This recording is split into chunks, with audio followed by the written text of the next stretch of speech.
නමෝ තස් භගවතු අරහතු සම්මා සම්බුද්දස්ස නමෝ තස් භගවතු අරහතු සම්මා සම්බුද්දස්ස නමෝ තස් භගවතු අරහතු සම්මා සම්බුද්දස්ස සියලු දෙනාටම තෙරුවන් සරණයි. අදත් අපි 2021 වර්ෂයේ නොවැම්බර් මාසයේ 12 වෙනි සිකුරාදා සෑම සිකුරාදා දිනකම ශ්‍රී ලංකාවේ වේලාවෙන් පස්වරු 8ටත් එංගලන්තයේ වේලාවෙන් පස්වරු 3:00ටත් දැන්නේ දෙකමාරටත් පැවැත්වෙන සූත්‍ර අධ්‍යයන පන්තිය අපි ආරම්භ කරන්නේ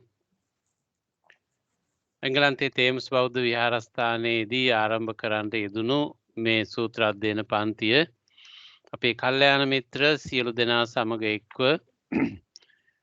තවදුරටත් පවත්වාගෙන යන්නේ මේ වන විට අපි ශ්‍රී ලංකාවේ සිට මේ සූත්‍ර අධ්‍යයන පන්තිය මෙහෙයවමින් සිටින්නේ. ඉතින් හැම දෙනාටම තෙරුවන් සරණ ප්‍රාර්ථනා කරමින් අද දවසේ අපේ වැඩසටහන ආරම්භ කරන්න සූදානම් වෙන්නේ. ඔබ ඕනෑම කෙනෙකුට ඕනෑම වෙලාවක ප්‍රශ්න අහන්ට ප්‍රශ්න මතු කරන්න සාකච්ඡා කරන්න ඉඩකඩ තියෙනවා.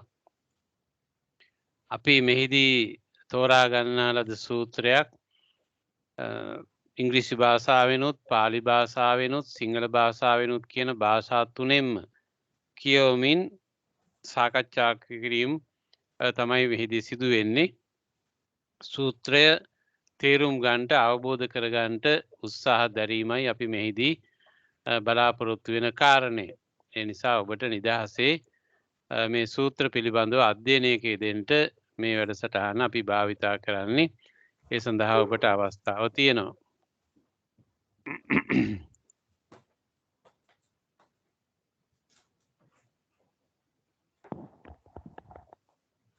අපි ගිය සතියේ ඊට පෙර සතියේදීත් ආරම්භ කරලා අපි කෙටි වෙලාවක් තිබුණේ ඊට පෙර සතියේ ගිය සතියේ අපි සාකච්ඡා කළා ටිකක් දීර්ඝ වශයෙන් අපිට සාකච්ඡා කරන්න වුණා මේ සූත්‍රයේ සඳහන් කරුණු. මේ සූත්‍රයේ අංගුත්තර නිකායේ චතුක්ක නිපාතයේ යෝග සුත්ත යෝග්ස් කියලා කියනවා. යෝග සුත්ත යෙදීම භාවිතා කිරීම යොදා ගැනීම කියන සංයෝග කිරීම කියන ඔය වගේ අර්ථ තියෙන යෝග කියන වචනේ තමයි මේ සූත්‍රයට යොදලා තියෙන්නේ. එහිදී කාම යෝග, භව යෝග, දිට්ඨි යෝග, අවිජ්ජා යෝග කියලා යෝග 4ක් ගැන බුදු පියාණන් වහන්සේ මෙහිදී කරුණු දක්වනවා. බුදු පියාණන් වහන්සේ භික්ෂුන් වහන්සේලා අමතලා විමසනවා මේ ප්‍රකදේශනා කරනවා මහණෙනි යෝග 4ක් තියෙනවා කියලා. මොනවද ඒ යෝග 4? කාම යෝග, භව යෝග, දිට්ඨි යෝග, අවිජ්ජා යෝග කියලා. එහිදී අපි කාම යෝග කියන එක කලින් දවසේ කතා කළා. මොකද හැම කෙනෙක්ම හැම සත්වයක්ම තෘෂ්ණාව මූලික කරගෙන පවතින ස්වභාවයකින් යුක්තයි. ඒ නිසා අර ඉන්දීමේ තියෙන කැමැත්ත එහෙම නැත්නම් ඇලීම් බැඳීම් ඇති කර ගන්නට ඇස කන නාසය දිව ශරීරය කියන ඉන්ද්‍රියන් ඇසුරු කරගෙන බාහිර ලෝකයෙන් ගන්නා අරමුණු සමග ගෙතුණු බැඳුණු ජීවිතයක් ගත කරන්න යම් කෙනෙකුට තියෙන ඕනෑකම මෙහිදී මේ කාම යෝග කියලා හැඳින්වෙන්නේ. එතකොට ඒ නිසා ඕනම සත්වයෙක් රූප දකින්න කැමති, ශබ්ද අහන්න කැමති, සුවඳ මිහිරි සුවඳ විඳින්න කැමති, මිහිරි රසවල් විඳින්න කැමති, මිහිරි ස්පර්ශයන් විඳින්න කැමති. මේ විදිහට මේ තමන් කැමති ප්‍රිය කරන දේවල් සමග ඇලීම් බැඳීම් ඇති කරගන්නට දරන උත්සාහයකුත් සමග තමයි සියලුම සත්වයන් පවතින්නේ. විශේෂයෙන් අපි මේ ධර්මයේදී මිනිසා කියන සත්වයාත් එක්ක තමයි මේ සාකච්ඡා කරන්නේ, කටයුතු කරන්නේ. ඉතින් ඒ නිසා මනසින් මේවා ග්‍රහණය කර ගැනීම පිළිබඳව තියෙන ස්වභාවය තමයි කාම යෝග කියලා හැඳින්වුවේ. එතකොට ඒවයේ ඇතිවීමත් නැතිවීමත් ඒවයේ ආස්වාදයත් ආදීනවයත් නිස්සරණයත් හරියට දැනගන්නේ නැති තැනැත්තා ඒවායින් කොහොමද මේ පීඩාවට කරදරයට පත්වෙන්නේ කියන එක. එතකොට ඒ නිසා ඒවා ඇසුරු කරගෙන ඒවයින් ඇලීම් බැඳීම් ඇති කර ගැනීමටත් ඒ වගේම ඒවයින් දාහයට පත්වෙන්ට ඒවා කාම පිපාසයක් හැටියට කාම උණක් හැටියට කාම මූර්ඡාවක් හැටියට ඔය විදිහේ විවිධ මට්ටමින් මේ කාමය නිසා තමන්ගේ මනසේ ක්‍රියාකාරීත්වය අවුල් සහගත බවට පත් කරගෙන විවිධ දුක්ඛ දෝමනස්යන් කරා යන හැටි පිළිබඳව අපි කතා කළා ඒ පළවෙනි එකේදී කාම යෝග කියන කාරණේදී.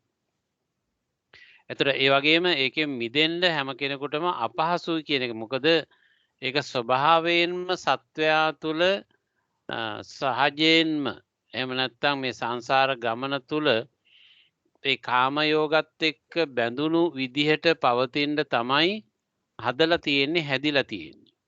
ඒතර ඒ නිසා ඒක කාගේවත් දෝෂයක් වැරද්දක් නෙමෙයි ඒක. එහෙම තමයි ස්වභාවය.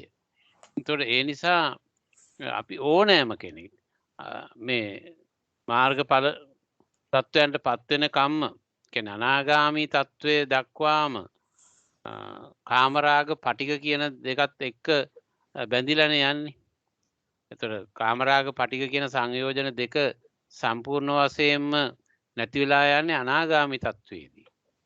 එතෙක් හැම කෙනෙක්ම සෝවාන් සකෘදාගාමි මට්ටම් වලදී වුණත් මේ කාමරාග පටිකත් එක්ක තමයි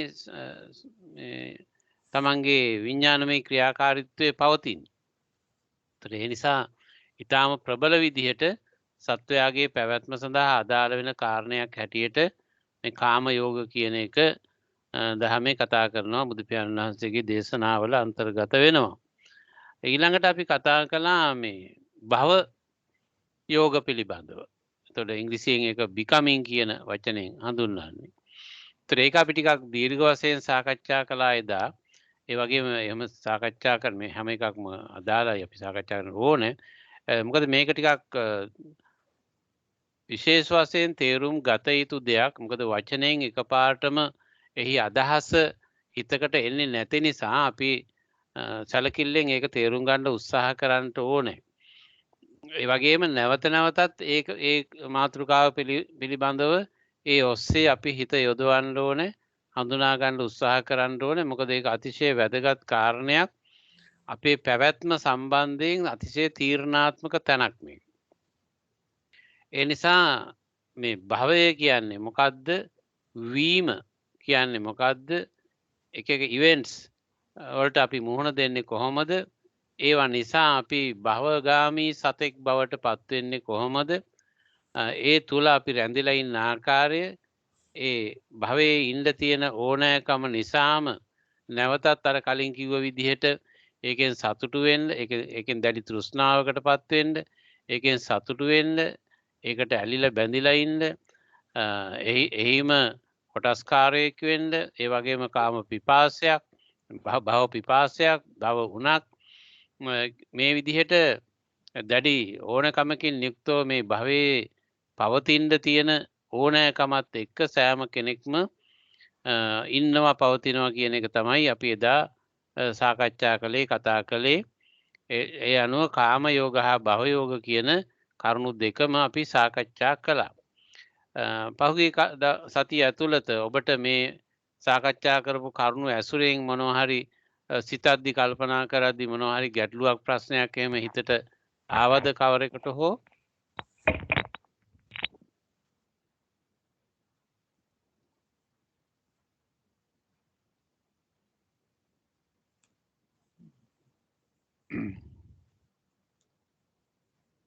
දැයි එහෙම විශේෂ ගැටලුවක් නෑ වගේ පේන්නේ වන දෙයක් මොන හරි පැහැදිලි තැනක් හෝ යමක් තවදුරටත් හඳුනා ගන්න දැනගන්න සාකච්ඡා කරන්න තියෙනවා නම් හෝ ඔබට හැඟුණු දෙයක් තියෙනවා නම් තමන්ට පෞද්ගලිකව යම් යම් දේවල් අදහස් මතුවෙන්න පුළුවන්. ඒවා ධර්මය හා ගැළපෙනවද සැසඳෙනවද කියන එක පරීක්ෂා කරන්නටත් අපිට මේ වැඩසටහනේදී පුළුවන්. ඒ නිසා අපි ඕනම කෙනෙකුට අපිට තේරෙන විදිහක් තියෙනවා. අපේ මතයක් තියෙනවා සමහර විට. එතකොට ඒ අපිට තේරෙන විදිහ අපේ මතය බුදු පියාණන් වහන්සේගේ දේශනාවට එකඟද ඊට ගැළපෙනවද ඊට අනුගතද කියන එකත් අපි හැම විටම පරීක්ෂා කරලා බලන්න ඕනේ හඳුනා ගන්න ඕනේ. එතකොට තමයි ධර්මය අපි කියන්නේ ධර්ම විනය හා ගටා බලන්න කියලානේ සූත්‍ර දේශනාවල නිතරම තියෙන්නේ. ඒක ධර්මයට විනයට අදාළද කියලා බලලා තමයි අපි හඳුනා ගන්න ඕනේ ඒ සැබෑ තේරුම ඒකද කියලා. ඒ නිසා එහෙම ඕනම වෙලාවක එහෙම ප්‍රශ්න තිබුණොත් මතු කරලා සාකච්ඡා කරන්න. ඒ අනුව අපි කරුණු දෙක කතා කළා එදා කාම යෝග හා භව යෝග කියලා. ඊළඟට අද අපිට තියෙන්නේ එතන සිට කතා කරන්න. And how is there the yoke of views? There is the case where a certain person doesn't discern as it has come to be, the origination, the passing away, the allure, the drawbacks, and the escape from views. When script එක පේන්නේ නැහැ ස්වාමීන් වහන්සේ. අර ස්වාමීන් වහන්සේ දාන script එක පේන්නේ නැහැ මොකක්වත් කියන්නේ. හරි මම මේක දෙන්නත් නැහැ. share screen.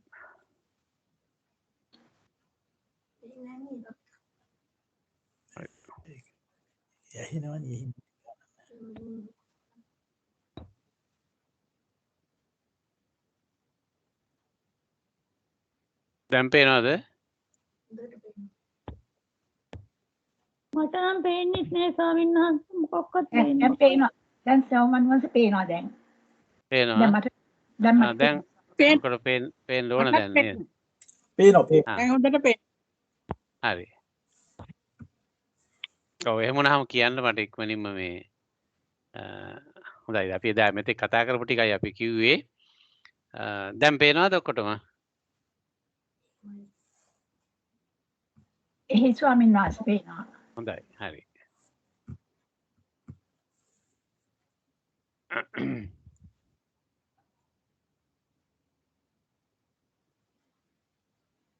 ඔව් එදා අපි දැන් අපි කතා කරපු ටික අපි කිව්වා ඒක වුණානේ ඔක්කොටම. දැන් අපි කතා කරන්නේ අද views පිළිබඳව.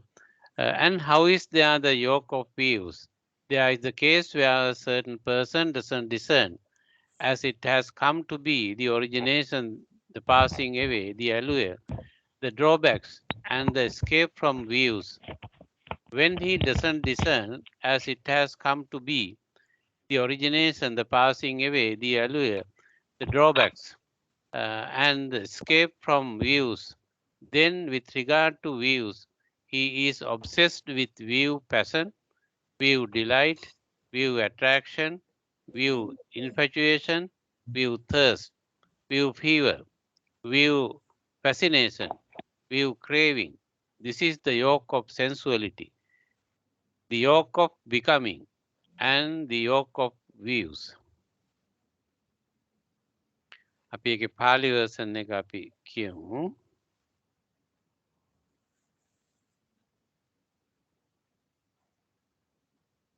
දිට්ඨි යෝගෝච කතං හෝති. ඉද භික්කවේ ඒකච්චෝ දිට්ඨීනං සමුදයංච අත්තගමංච අස්සාදංච ආදීනවංච නිස්සරණංච යථා භූතං නප්පජානාති. තස්ස දිට්ඨීනං සමුදයංච අත්තගමංච අස්සාදංච ආදීනවංච නිස්සරණංච යථා භූතං අප්පජානතෝ. යෝ දිට්ඨීසු දිට්ඨි රාගෝ දිට්ඨි නන්දි දිට්ඨි ස්නේහෝ දිට්ඨි මූච්ඡා දිට්ඨි පිපාසා දිට්ඨි පරිලාහෝ දිට්ඨි දිට්ඨි ජෝසානං දිට්ඨි තණ්හාසානුසේති අයං උච්චති භික්කවේ දිට්ඨි යෝගෝ ඉති කාම යෝගෝ භව යෝගෝ දිට්ඨි යෝගෝ දෘෂ්ටි යෝගය කෙසේ වේද මහණෙනි මේ ලෝකයේ යතමෙක් දෘෂ්ටීන්ගේ උප්පත්තියද විනාශයේද මధుරභාවයේද දෝෂයේද නික්මීමද තත්වූ පරිද්දෙන් නොදනීද දෘෂ්ටීන්ගේ උප්පත්තියද විනාශයේද මధుරභාවයේද දෝෂයේද නික්මීමද තත්වූ පරිද්දෙන් නොදක්නා වූ ඔහුට දෘෂ්ටීන්හි යම් දෘෂ්ටි රාගයක් ඇද්ද දෘෂ්ටි සතුටක් ඇද්ද දෘෂ්ටි ස්නේහයක් ඇද්ද දෘෂ්ටි මූර්ඡාවක් ඇද්ද දෘෂ්ටි පිපාසයක් ඇද්ද දෘෂ්ටි දැවිල්ලක් ඇද්ද දෘෂ්ටියට බැස ගැනීමක් ඇද්ද දෘෂ්ටි තෘෂ්ණාවක් ඇද්ද ඒ උපදී මහණෙනි මේ දෘෂ්ටි යෝගයයි කාම යෝගයේ භව යෝගයේ දිට්ඨි යෝගයේ මෙසේයි. ඒතර මෙතෙන්දී පැහැදිලි කරන්නේ දිට්ඨි යෝග. ඒතර පාලියෙන් කිව්වොත් එහෙම දිට්ඨි කියන එක. සංස්කෘතයෙන් කිව්වොත් එහෙම දෘෂ්ටි. එතකොට එහෙම මේ දෘෂ්ටියක් දිට්ඨියක් හෝ දෘෂ්ටියක් කියන අපි සංස්කෘතයෙන් කියවහම දෘෂ්ටිය කියලා. දිට්ඨි යෝග කියන එක. දෘෂ්ටියක යෙදීම. ඒකේ සමුදය අත්ංගමය ආස්වාදය ආදීනවය නිස්සරණය කියන එක යථාභූතං නප්පජානාති. එහි සැබෑ ස්වභාවය යම් කිසි කෙනෙක් දකින්න නැත්තම් තේරුම් ගන්න නැත්තම් එයාට ඒ දෘෂ්ටිය ඇති වෙන හැටිත් ඒක නැති වෙන හැටිත් ඒකේ ආදීනවයත් නිස්සරණයත් ආස්වාදයත් ආදීනවයත් නිස්සරණයත් කියන එක හරියට නොදැනීම නිසා ඒට එයා දැඩිව ඒ දෘෂ්ටියට ආසා කරනවා දෘෂ්ටියට කැමති වෙනවා දෘෂ්ටියෙම මූර්ඡාවට පත් වෙනවා එයිම දෘෂ්ටි පිපාසාවක් ඇති වෙනවා දෘෂ්ටි දැවිල්ලක් ඇති වෙනවා දෘෂ්ටියට බැස ගැනීමක් වෙනවා ඒ දෘෂ්ටියට දැඩිව බැඳිලා ඉන්නවා. ඒතොර කියන මෙන්න මේ ස්වභාවයන්ට පත් වෙනවා කියන එක. එතකොට මේක සියලු දෙනාටම පොදු කාරණයක්. අපි හැම කෙනෙක්ම වාගේ මෙහෙම දෘෂ්ටි වලට ඇලෙනවා බැඳෙනවා ඉක්මනින්ම ඒවයි ග්‍රහණයට හසු වෙනවා. දැන් බුදුරජාණන් වහන්සේ තමන්ගේ ශ්‍රාවකයන්ට ධර්ම දේශනා කරද්දී මේ දෘෂ්ටීන්ට හසුවීම පිළිබඳව බොහෝ සෙයින් කරුණු දක්වලා තියෙනවා. ඒ වගේම ඒ දෘෂ්ටි ගතවීම කියන එක අතිශය හානිකර භයානකම දෝෂයක් වැරද්දක් හැටියට උන්වහන්සේ පැහැදිලි කළේ දේශනා කළේ. එතකොට ඒක කොයිතරම්ද කියනවා නම් මේ මනුෂ්‍ය ඝාතනයකටත් වැඩිය බරපතල විදිහේ දෝෂයක් හැටියට. එතකොට ඒ මනුෂ්‍ය ඝාතන පවා හෝ මිනිස්සෙකුගේ ජීවිතේ දැඩි දරුණුකම් නපුරුකම් එන්නත් හේතුව මූලයේ බවට පත් වෙන්නේ මේ දෘෂ්ටිගත වීම කියන එක.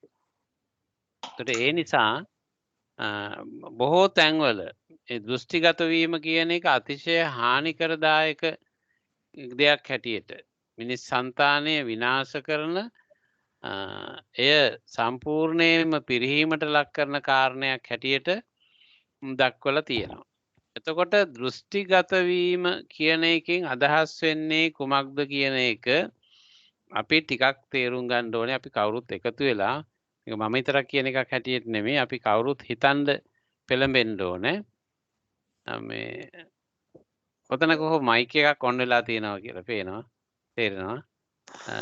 කරුණාකරලා මයික් එකක් ඔන් වෙලා නම් ඔෆ් කරන්න කතා කරන්න ඕනේ වෙච්ච වෙලාවට විතරක් ඒක මේ ඔන් කරලා කතා කරන්න අනික් වෙලාවට මියුට් කරලා තියන්න නැත්නම් අනික් අයට බාධා වෙයි.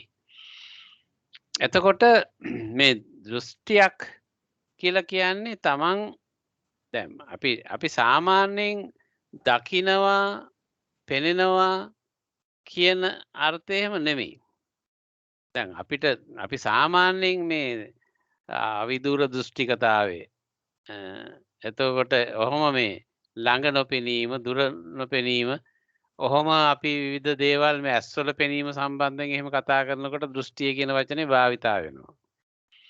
එතකොට මේ ඇහැට පේන දැක්ම පෙනෙන දේවල් රූප හෝ යම් යම් දේවල් ඇහැට පෙනෙනවා කියන එකේ අර්ථයෙන් එන එකක් නෙවෙයි මේ දෘෂ්ටිය කියලා කතා කරන්නේ. යම් යම් මතවාදී වීම. ඒ කියන්නේ යමක් මෙන්න මෙහෙමයි වෙන්නේ කියලා එයා එක්තරා නිගමනයකට බැස ගැනීමක්. මතවාදයක් හැටියට.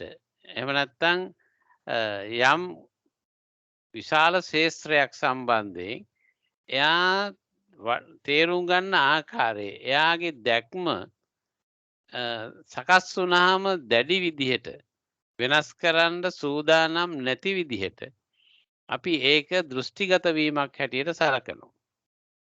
දැන් අපි අහලා තියෙනවානේ මේ සාස්වතවාදයේ උච්ඡේදවාදයේ සාතිහාඳුරු අරිට්ඨාඳුරු වගේ ස්වාමීන් වහන්සේලා උච්ඡේදවාදයේ සාස්වතවාදයේ වගේ එක වාදයන් පිළිබඳව දෘෂ්ටිගත වීම ඇති වුණා. එතකොට මෙහෙම දැන් අපි කියමුකෝ ලෝකයේ අවිනස්වර පදාර්ථ තියෙනවා කියලා. එහෙම නැත්නම් වෙනස් නොවන දෙයක් තියෙනවා ලෝකේ. බ්‍රහ්ම පදාර්ථයන් හුඟක් අය බ්‍රහ්ම පදාර්ථය කියන එක ස්ථීර දෙයක් වෙනස් නොවන තත්වයක් හැටියට කතා කරමින් හිටියේ ඉන්දියානු පරිසරය තුල. එතකොට දේව වාදී ආගම් වල තියෙන කිසියම් ආකාරයක සදාතනික වූ දේවල් පිළිබඳව සදාතනික නිරය සදාතනික ස්වර්ගය ඔහොම මේ සදාතනික දේවල් පිළිබඳව ආත්ම ස්වરૂපයෙන් ගන්නා දේවල් පිළිබඳව දිගින් දිගටම යන සත්වයක් ආත්මයක් පුද්ගලයෙක් තියෙනවා කියන එක.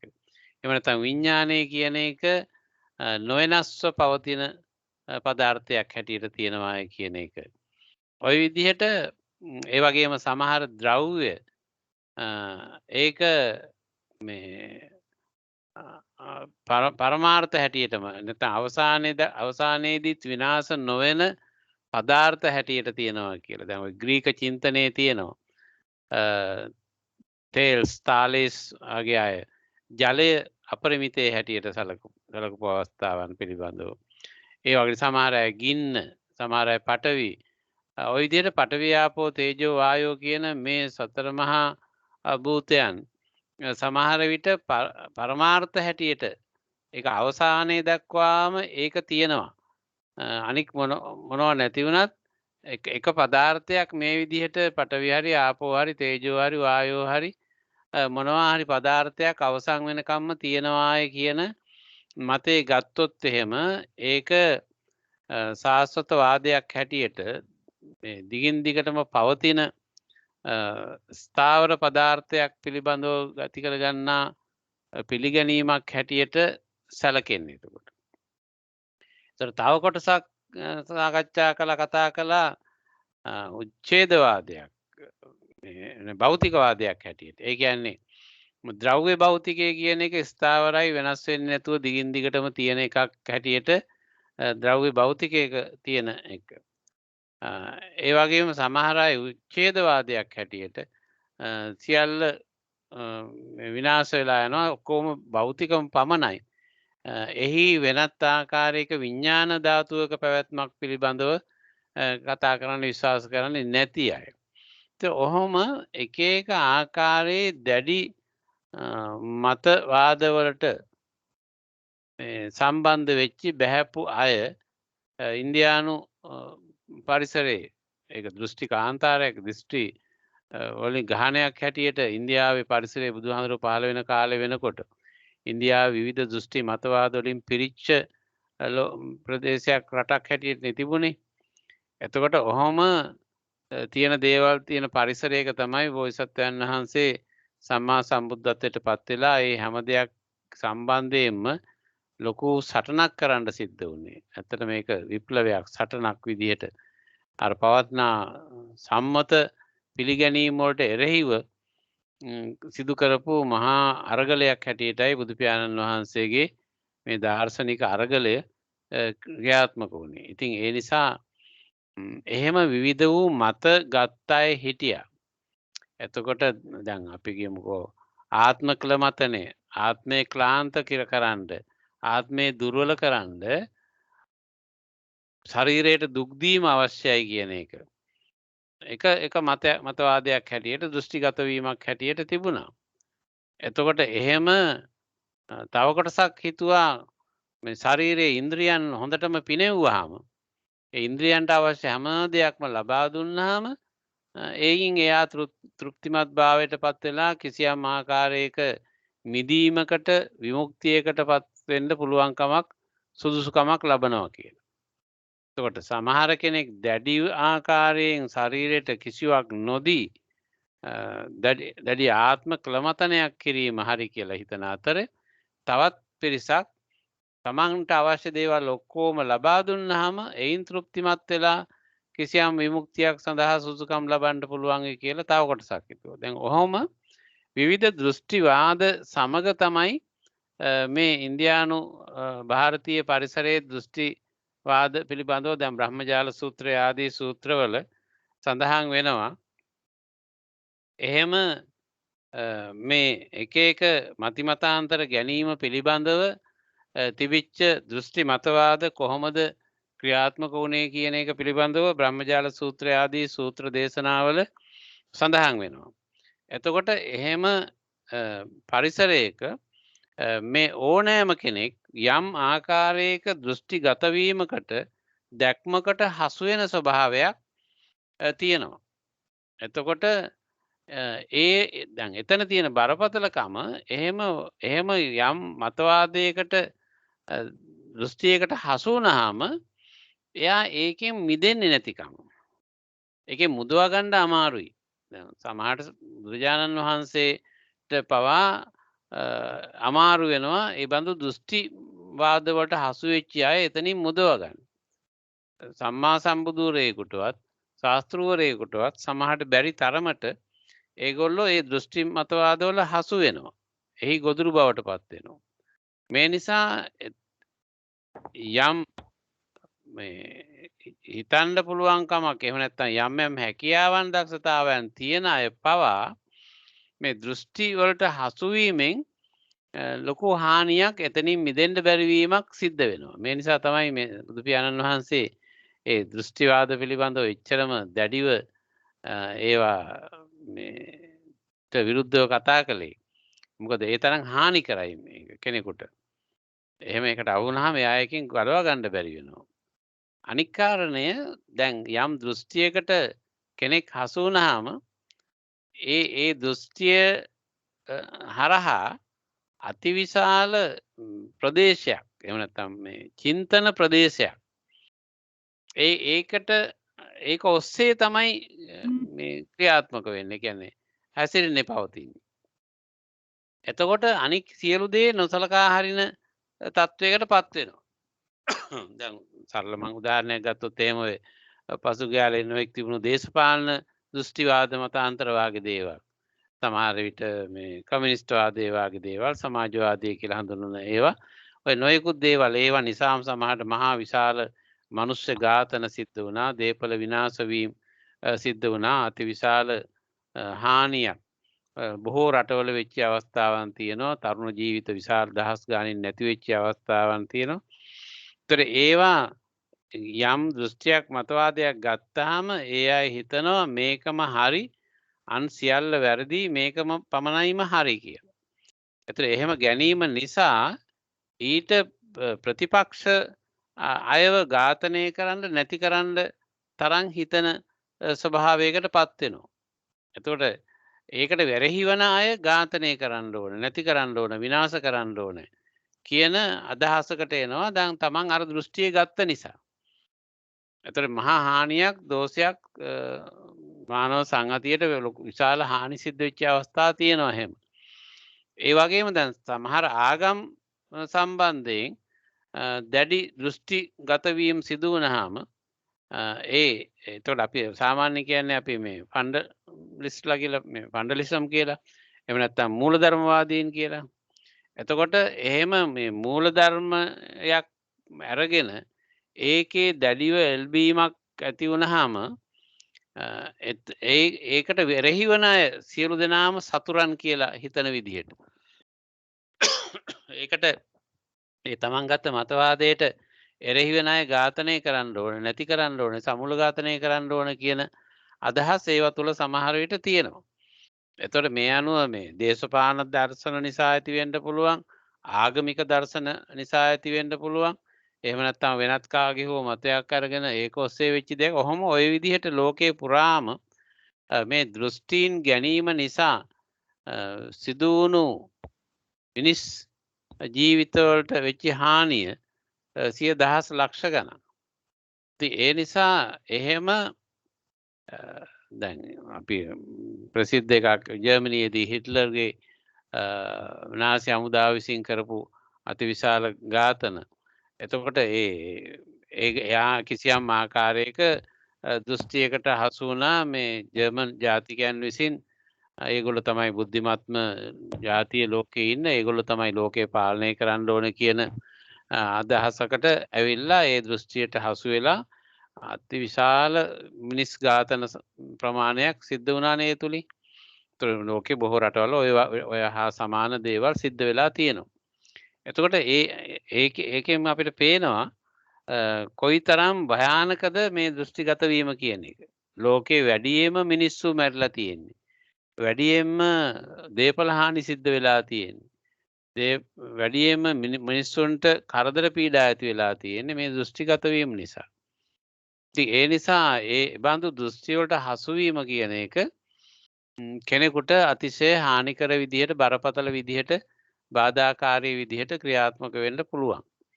ඉතින් මෙන්න මේ නිසා දෘෂ්ටි කියන එක අර පිපාසයක් හැටියට, දැවිල්ලක් හැටියට, උණක් හැටියට, මූර්ඡාවක් හැටියට, ඒකට බැස ගැනීමක් හැටියට, ඒකෙන් මිදෙන්න බැරි වීමක් හැටියට මහා බරපතල විදිහට මේ දෘෂ්ටිගත වීම කියන ඒවා සිද්ධ වෙන්න මිනිස් මනසකට බලපාන්න පුළුවන්.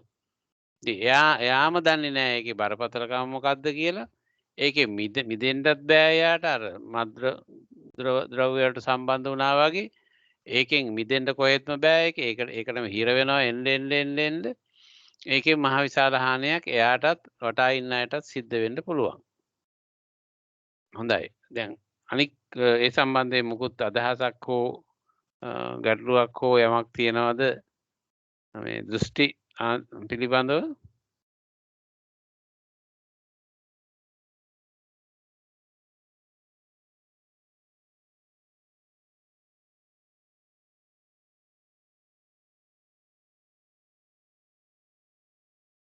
මේ සක්කාය දිට්ඨියත් ඒ වගේ දෘෂ්ටියක් නේද?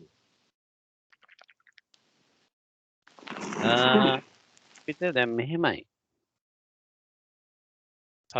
ඔව් දැන් ඒ කියන්නේ ඒක හරි. මත සක්කාය දිට්ඨියෙන් මිදීමනේ දැන් අපි වෙන්න ඕනේ. සත්කාය කියන එකත් එකෙන් අදහස් වෙන්නේ අවිනස්සර මමෙක් ඉන්නවාය කියන සත්ව පුද්ගල ස්වභාවයේ වේ දැඩිව එල්වීමක්නේ. ඒතර සක්කාය දිට්ඨිය කියන එකත් දිට්ඨියක් තමයි. හරිද? ඒකෙන් මිදෙන්න ඕන කියලානේ දැන් අපි කතා කරන්නේ. ඔව්. බ්‍රේන් වොෂ් කියන්නේ ඔබද සමහරකට කියන්නේ බ්‍රේන් වොෂ් කරනවා කියලා. කියන්නේ ඒකම මන්ත්‍රයක් වගේ කියවන්න කියලා එයාට කිව්වහම ඒක නිකන් ඔළුවට ගන්න එක අර බ්‍රේන් වොෂ් කියන්නේ ඒ වචනත් එක සමානකද්ද සාමාන්‍යයෙන්? ඔව් අපි දැන් සාමාන්‍යයෙන් ඔය බ්‍රේන් වොෂ් කිව්වහම අපිට එකපාරට නිකන් වොෂ් කරනවා ගමන් පිරිසුදු කරනවා වගේ අර්ථයක් නේ එකපාරට එන්නේ. නමුත් බ්‍රේන් වොෂ් කරනවා කියන එක අදහස යම් මතයක් එයාගේ ඔළුවට දානවා කියන එකනේ. අනික සියලු දේවල් අයින් කරලා ඒක දානවා. ඔළුවට දාලා ඒක මන්ත්‍රයක් කියවන්න කියලා එතකොට එකම අහනකොට ඒක නිකන් ඇතුළට කා වැදිලා වගේ නිකන් ඒක විස බීජයක් වගේ නිකන් ඇතුලේ තියෙනවා. මං හිතන්නේ එහෙම එකක් නැති නේ ස්වාමීන් වහන්සේ. ඔව්. ඒක හරිය. ඔබතුමිය කියපු එක හරි. දැන් අපි ඔය පරිගණක වලක් තියෙනවානේ අපේ මේ සර්ච් එන්ජින් කියලා නේද? yes එතකොට ඒ සර්ච් එන්ජින් එකක් අපි දාගත්තාම ඒ සර්ච් එන්ජින් එකෙන් තමයි අපිට දේවල් ටික හොයලා දෙන්නේ. දැන් Google කියලා එකක් තියෙනකොට ඒකෙන් තමයි හොයලා දෙන්නේ. දැන් තව තියෙනවා නේද එක දේවල් Amazon මොනවද කීපයක්ම තියෙනනේ මට මතක නැහැ. එතකොට ඒ සර්ච් එන්ජින් එකක් අපි මේ ඉන්ස්ටෝල් කරගත්තාම අපි ඒක ඩිෆෝල්ට් එක කරගත්තාම ඒක ස්ථාවර එක බවට පත් කරගත්තාම ඒ සර්ච් එන්ජින් එකෙන් තමයි අපිට ඔක්කොම දේවල් හොයලා දෙන්නේ, තොරතුරු කියන්නේ, ඔක්කොම මඟ පෙන්වීම කරන්නේ ඔක්කොම ඒ සර්ච් එන්ජින් එකෙන්. එතකොට ඒක හොඳ වුණොත් හොඳයි, ඒක ගැටලු සහගත ඒවා තිබුණොත් එහෙම ලොකු හානියක් වෙන්නත් පුළුවන්. අන්න ඒ වගේ අර දෘෂ්ටියක් කියන එක අර ලොකු වාස්ට් ඒරියා එකක් කවර් කරන වැඩක් මේක.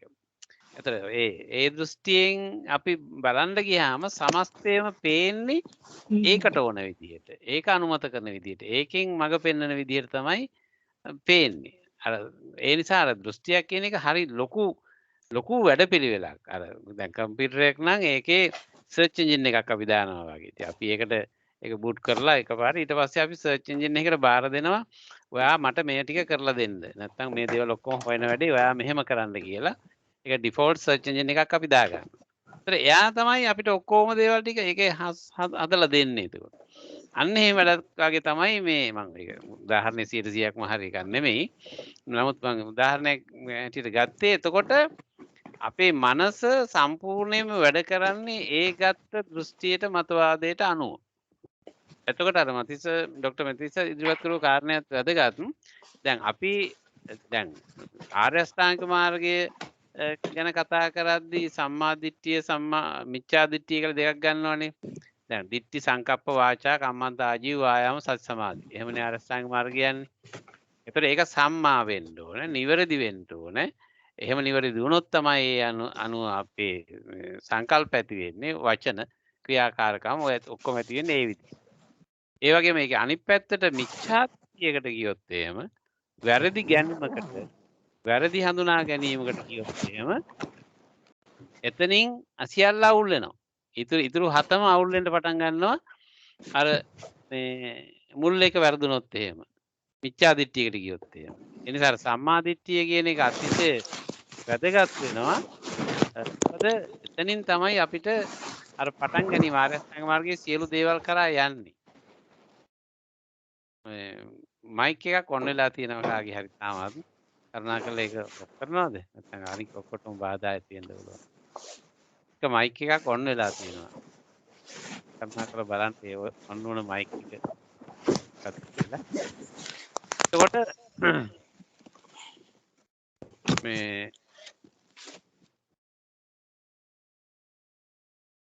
එතකොට ඒ විදිහට අර ලොකු මේ ප්‍රමාණයක් වපසරියක් මේ දෘෂ්ටියක් මත තීරණය වෙනවා.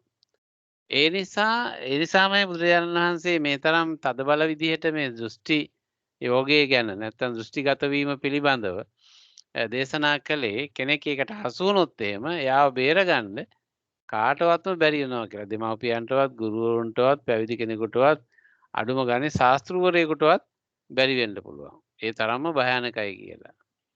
ඒ නිසා අපිත් එකක් මේ ඔස්සේ අපි අදහසක් අපිත් ඇති කරගන්න ඕනේ.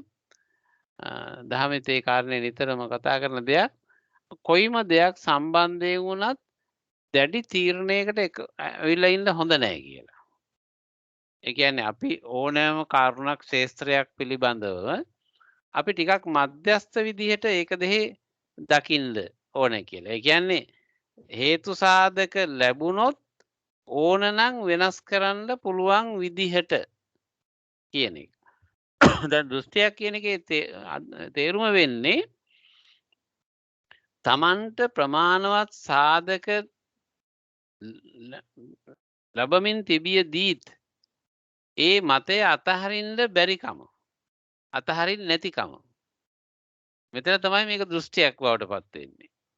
ඒ කියන්නේ තමන් මෙතෙක් හිතාගෙන හිටපු හැටි එහෙම නෙමෙයි කියලා යම් අවබෝධයක් ඇති කෙනෙක්, කල්යාණ මිත්‍රයෙක්, ශාස්ත්‍රවරයෙක්, කවුරු හෝ කෙනෙක් ඔප්පු කරද්දී, සකාරණව ඔප්පු කරද්දී, හේතු සාධක සහිතව ඔප්පු කරද්දීත් ඒ තමන් ගත්ත මතය අතහරින්න කැමති නැත්නම් ඒකෙම එල්බිලා ඉන්නවා නම් අන්න එතන තමයි මේ දෘෂ්ටිගත වීම කියලා කතා කරන්නේ. එයා ඒ අච්චුවෙන් මිදෙන්න ලෑස්ති නැහැ.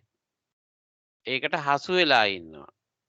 එතකොට මෙන්න මේ ස්වභාවය තමයි අපි මේ තේරුම් ගන්න ඕනේ. ඒක අපිත් එහෙම වෙන්න පුළුවන්. අපිත් යම් කිසි යක් හිතාගත්තාම ඒක එහෙමමයි කියලා හිතාගෙන ඉන්නවා. ඒක වෙනස් කරන්න ලෑස්ති නැහැ.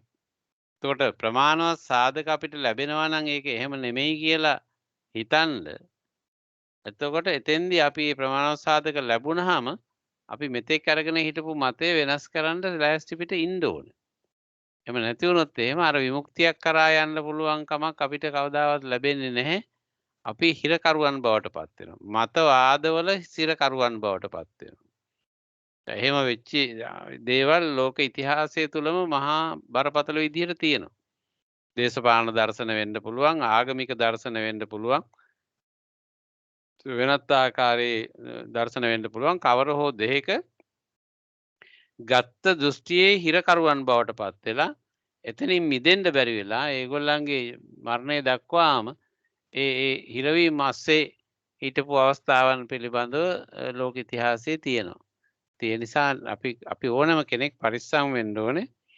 කිසිදු මතයක ස්ථාවරව දැඩිව මොකද මේ අවිනිශ්චිත ලෝකයක්නේ තියෙන්නේ. ඒ කියන්නේ මූලික දැන් දහමේ කියන්නේ මූලික ලක්ෂණ තුන ත්‍රිලක්ෂණය කියන එක.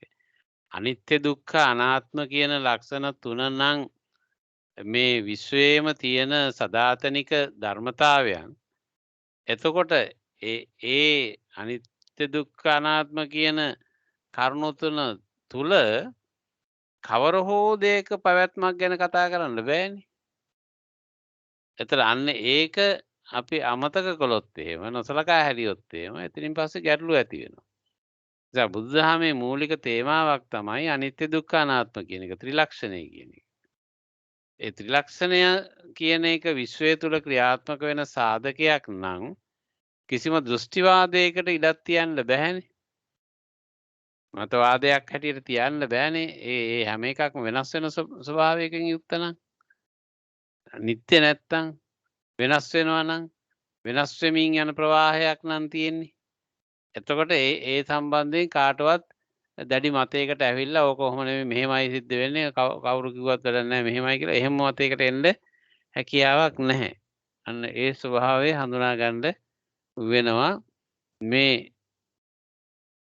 දෘෂ්ටිවාදයෙන් ඉවත් වීමට නම්. ස්වාමීන් වහන්සේ ඒ කියන්නේ සමහර කට්ටිය දැන් කිව්වහම ඒක වැරදි කියලා ඒක පිළිගන්න අකමැති වුණාම සමහර කලාට ඒක තද ඒක ආඩම්බරකමට හරි ඒක ස්ටබන්නස් එකට හරි සමහර කට්ටිය ඒක පිළිගන්න කැමති නැති වුණාම ඒක අර පරාදේ පිළිගන්න බැරි වුණාමත් එහෙම වෙනවාද? ඒ කියන්නේ දෙයක් හරියට පහදලා දුන්නාම ඒක හරි ඒක දැනගත්තත් ඒක දැනගන්න කැමති නැති බවද ඒක පිළිගන්න කැමති නැති බවද එතන. ඔව් හරි. මොකද ඔය උඟාක් අවස්ථාවලදී ඔක මානයත් සමග සම්බන්ධත් වෙනවනේ. මානයත්. තමන් කිසියම් මතයක පිළිටනවා විරලා ඊට පස්සේ ඒක හරි කියලා හිතා ගන්නවා.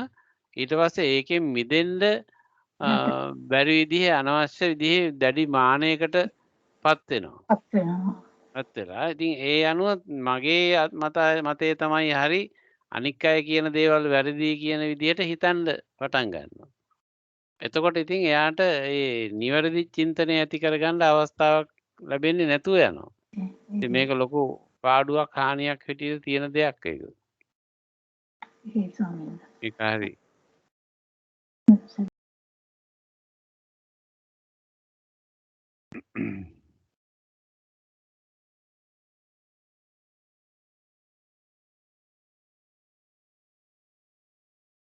මොකද දෘෂ්ටියකට පත් වුණාම එතනින් පස්සේ යන ඔක්කොම ටික ඒ ෆෝමැට් එකේමයි යන්නේ. ඒ විදිහටමයි යන්නේ. ඒ නිසානේ දිට්ඨි සංකප්ප වාචා කම්මන්ත ආජීව ආයාම සති සමාධි. එතකොට ඒ මතයක් අරගෙන යම් ආකාරයක මතයකට එයා හිර වුණොත් එහෙම එයාට කොතෙන්දිවත් මේක වෙනස් කරන්න බැරි වෙනවා. අර අටේම ගමන් කරනවා. අරස්ථාංග මාර්ගය කියලා කියන්නේ ඇත්තටම මේ මිනිස් සිතකට එන ඔබ්ජෙක්ට්ස් අරමුණු එක ඒ සිත ඉදිරියට ගමන් කරන හැටි පිළිබඳව කරන ඉගැන්වීමක්නේ. ඒක මහා ගැඹුරු ශ්‍රේෂ්ඨ ඉගැන්වීමක්. මොකද ඕනෑම සිතක් හොඳ හිතක් වේවා නරක හිතක් වේවා ඕනෑම හිතක් මේ අට ඔස්සේ යනවා.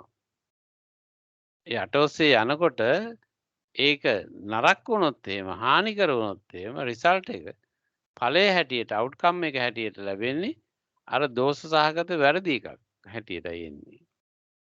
ඒකටම අපි නිවැරදි දෙයක් දැම්මොත් එහෙම හරි දෙයක් දැම්මොත් එහෙම හරි විදිහට ඒක ප්‍රොසෙස් වුණොත් එහෙම එතකොට ඒකෙන් අවුට්කම් එක හැටියට හොඳ දෙයක් හොඳ නිර්මාණයක් හොඳ තේරුම් ගැනීමක් හොඳ වටහා ගැනීමක් ඒ තුළ ඇති වෙනවා. එතකොට මෙන්න මේ කාරණේ බුදු පියාණන් වහන්සේ බොහෝ තැන්වල කියා දීපු දේශනා කරපු කාරණය. ඒක ඒ විදිහට අනුගමනය කරන්න බොහෝ සෙයින් අමාරු වෙනවා. ඉතින් විවිධ ජන සමූහයන් අතර මේවා හඳුනා ගැනීමේ ප්‍රමාණයන් සීමාවන් එක එක ආකාරයෙන් ක්‍රියාත්මක වෙන්නේ.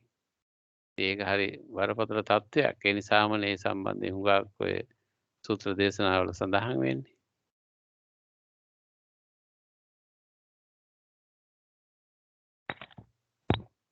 එවන්නම බැම්මක ඇහෙනවා විතරයි.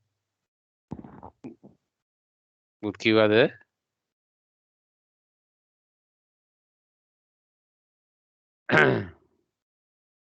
හොඳයි. එහෙනම් විශේෂ දෙයක් නැත්නම් අපි ළඟට යමු.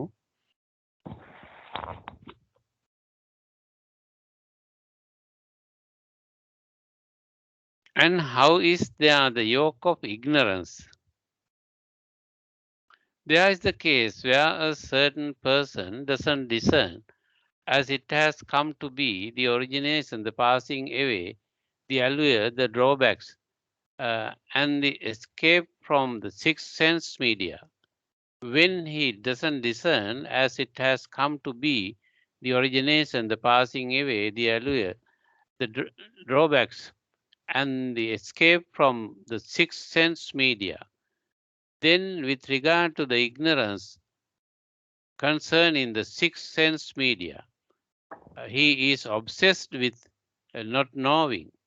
This is the yoke of sensuality, the yoke of becoming, the yoke of views, and the yoke of ignorance.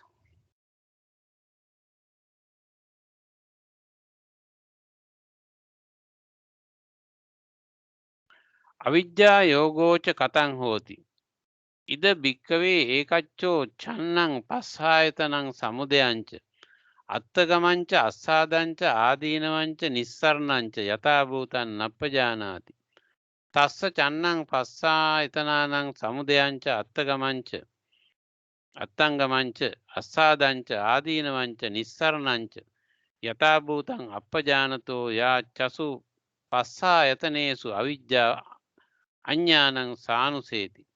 අයං උච්චති භික්කවේ අවිජ්ජායෝගෝ ඉති කාමයෝගෝ භවයෝගෝ දිට්ඨියෝගෝ අවිජ්ජායෝගෝ සංයුත්තෝ පාපකේහි අකුසලේහි ධම්මේහි සංකිලේසේහි ඕනෝ භවිකේහි සදරේහි දුක්ඛ විපාකේහි ආයතින් ජාති ජරා මරණිකේහි තස්මා අයෝගක්ඛේමීති උච්චති. ඉමේ කෝ භික්කවේ චත්තාරෝ යෝගෝ.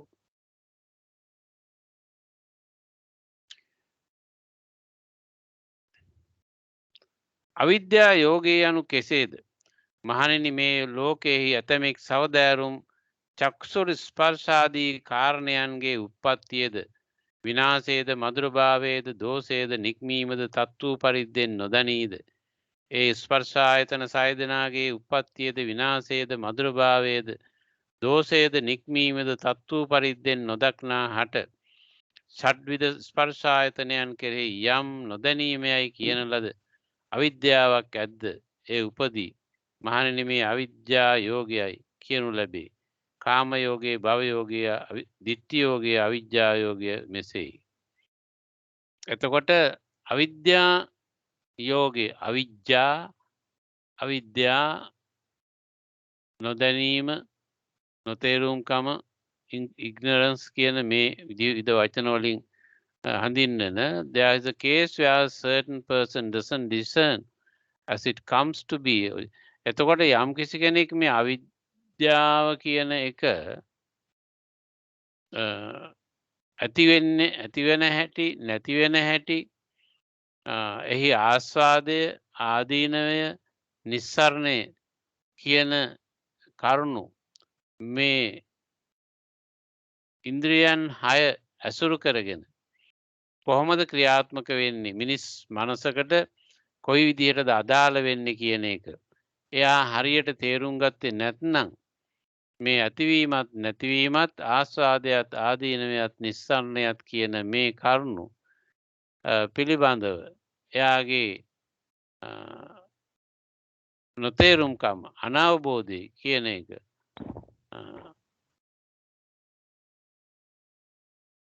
බලවත් විදිහට මතුවෙනවා. ඒක මොකද වෙන්නේ මේ ඉන්ද්‍රියන් 6 ඇසුරු කරගෙන තමයි මේ අපි බාහිර ලෝකය අත්දකින්නේ. එතකොට ඕනෑම කෙනෙක් ඇස කන නාසය දිව ශරීරය මනස කියන මේ ඉන්ද්‍රියන් ඇසුරු කරගෙන තමයි බාහිර ලෝකයක් සමග ගනුදෙනු පවත්වන්නේ. බාහිර ලෝකය හඳුනාගන්නේ. බාහිර ලෝකය ඇසුරු කරන්නේ.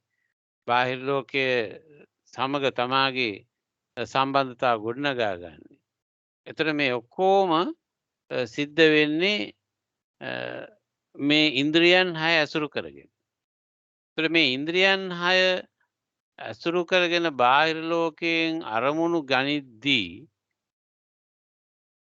මේ ඉග්නරන්ස් කියන එක එහෙම නැත්නම් නොදැනීම කියන එක මුලාව මෝහය කියන එක බලවත්ව ක්‍රියාත්මක වුණොත් ඒ සිතේ අර බාහිර ලෝකයෙන් ගන්න ඒවා එන්නේ ඇතුළට වැරදි විදිහට. මොකද මේ ඔක්කොම මායාකාරීනේ. මුලා කරන සුළු ඒවා හැටියට තියෙන්නේ. දැන් අපි සරල උදාහරණයක් ගත්තොත් එහෙම අපේ ඇහැට පේන දේවල්ම සත්‍යම නෙමෙයිනේ.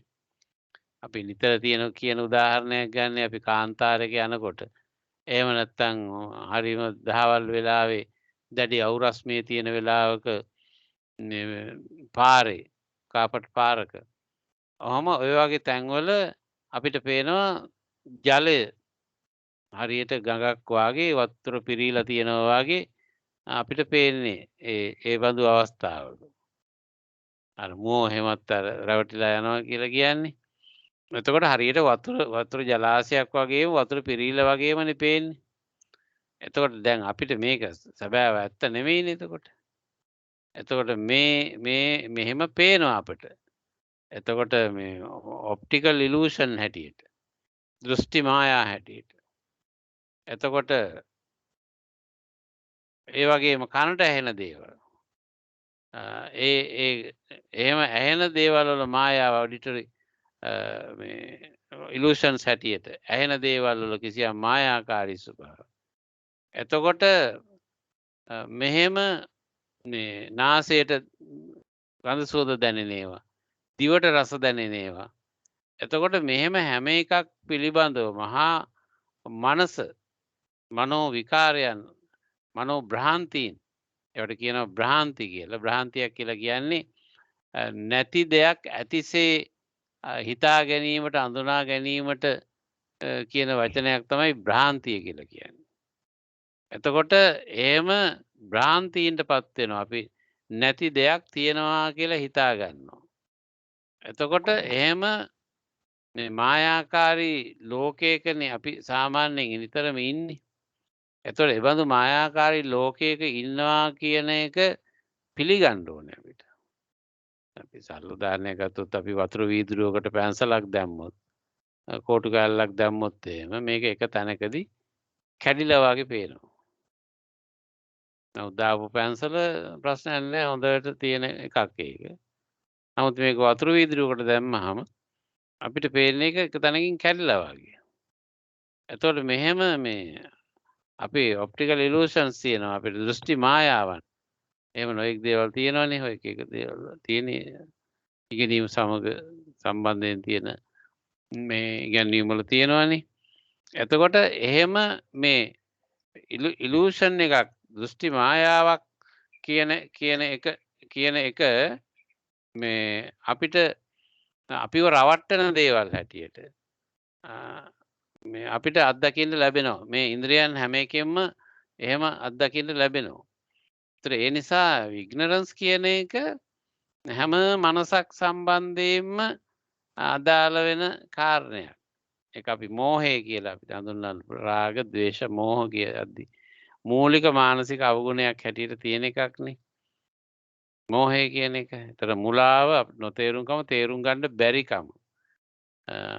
එක්තරා විදිහක අන්ධකාරයක් වගේ, එක්තරා විදිහක මීදුමක් වගේ, එක්තරා විදිහක තිරයක් දැම්මහම වගේ. එතකොට මෙහෙම විවිධාකාරයෙන් ඒ යථාභූතය එහි හැබෑ ස්වરૂපය ඇත්ත ඇති සැටියෙන් දකින්න ඇති කරන බාධාව. ඒතකොට ඒකත් එක්ක තමයි අපිට ඉන්න සිද්ධ වෙන්නේ. එහෙම තමයි හැම අවස්ථාවකම අපේ මනස මෙහෙම මායාකාරී දේවල් සමග හැම විටම අන්තර්ක්‍රියාකාරීත්වයකින් යුක්තයි.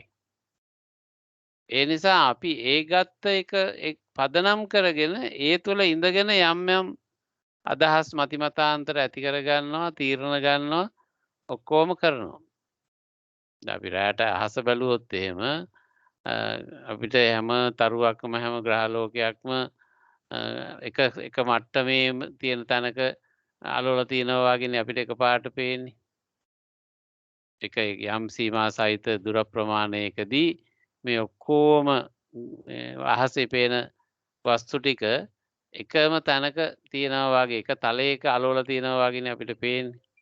නමුත් මේවායේ තියෙන ස්වභාවයන් එකිනෙකට දුරස්කම ඒවා ආලෝක වර්ෂ ගණනාවක් දුරින් තියෙන දේවල් හැටියටනේ තියෙන්නේ. එක ග්‍රහ වස්තුවක ඉඳන් ඊළඟ ග්‍රහ වස්තුවට ආලෝක වර්ෂ ගණනාවක් තරම් දුර ප්‍රමාණයකනේ තියෙන්නේ. ඉතින් අපිට කොහොම මේක මායාකාරී විදිහටනේ පේන්නේ. මුලාවක් හැටියට අපිට තේරුම් ගන්න බැරි වෙන විදිහට තමයි ඒක සකස් වෙලා තියෙන්නේ. ඉතින් ඒ තේරුම් ගන්න බැරි වීම තමයි මුලාව අවිද්‍යාව හැටියට ක්‍රියාත්මක වෙන්නේ. ඒතර ඒ නිසා මේ අවිද්‍යා යෝගය ඉග්නොරන්ස් කියන එක යම් කිසි කෙනෙකුට බලපාන්නේ එයාගේ විඥානයේ ක්‍රියාකාරීත්වය නැත්නම් හඳුනා ගැනීම ප්‍රවාහය නියම විදියට හසුරවන්න යාට බැරි වෙනවා. ඒතර ඒ නිසා එයා බොහෝ කරදර වලට, පීඩාවට, වෙහෙසකර තත්වයන්ට පත් වෙන්න පුළුවන් මේ අවිද්‍යාව නිසා. ඒ නිසා ඕනෑම කෙනෙකුගේ මනසේ තියෙන ස්වභාවයක් හැටියට මේ රාග, ద్వේෂ, මෝහ සමග යන එක තියෙනවා. ඒ මෝහය, මුලාව තේරුම් ගන්න බැරිකම අවිද්‍යාව කියන එක ඒ මනසේ ක්‍රියාත්මක වෙනවා. එතකොට තව විදිහකට ගත්තොත් එහෙම මේක තව පොඩ්ඩක් අපිට කතා කරන්න වෙනවා. මේ අවිද්‍යාව කියන එක මේ මනසේ කොතෙන්දිද අපිට ඇෆෙක්ට් වෙන්නේ කියන එක, අපිට බලපාන්නේ, අපිට අදාළ වෙන්නේ කියන එක. දැන් අපි පොඩ්ඩක් කල්පනා කරලා බැලුවොත් ඒක, මොකද මෙතෙන්දී අපි එහෙම කතා කරන එක ප්‍රයෝජනයි. දැන් අපි අහලා තියෙනවා මේ පටිච්ච සමුප්පාදයේදී අවිජ්ජා පත්‍ය සංඛාරා කියලා. එතකොට අවිද්‍යාව ප්‍රත්‍ය කරගෙන තමයි සංස්කාර ඇති වෙන්නේ කියලා. එතකොට මෙතෙන්දී මේ අවිද්‍යාව මේ ප්‍රශ්න ගැටළු වල මූල සාධකයක් හැටියට ක්‍රියාත්මක වෙනවා. එතකොට එහෙමනම් මේ සංඛාර ගොඩනගන්න අවිද්‍යාව මොකද්ද කරන බලපෑම කියන එක පොඩ්ඩක් තේරුම් ගන්න ඕන දෙයක් ඒක.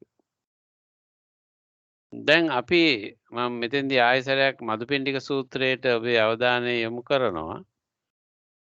එතෙන්දී අපි කතා කළානේ චක්කුංච පටිච්ච රූපේච උප්පජ්ජති චක්කු විඤ්ඤාණං තින්නං සංගති පස්සෝ පස්සපච්චයා වේදනා යං වේදේති තං සංජානාති යං සංජානාති තං විතක්කේති යං විතක්කේති තං පපංචේති තතෝ නිදානං පපංච සංඥා සංකා සමුදාචරයි. ඔමනේ මදුපිණ්ඩික සූත්‍රයේ මේ අපේ විඥානමය ප්‍රවාහයේ සක්‍රීය භාවයේ ඇතිවෙන්න පදනම් වෙන සාධක හැටියට කතා කළේ දේශනා කළේ. එතකොට එතෙන්දී තතෝ නිදානං පපංච සංඥා සංඛා සමුදාචරයි. එතකොට මේ අපිට ස්පර්ශ වෙන අපේ ඉන්ද්‍රියකට ස්පර්ශ වෙන යම් බාහිර අරමුණක් පිළිබඳව කිසියම් ඇතිවන දැනීම පදනම් කරගෙන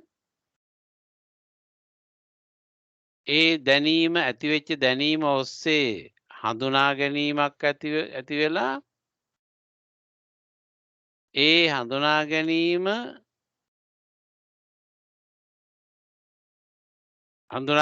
ඔස්සේ අපිට කිසියම් සිතට විතර්කයක් ඇති වෙනවා.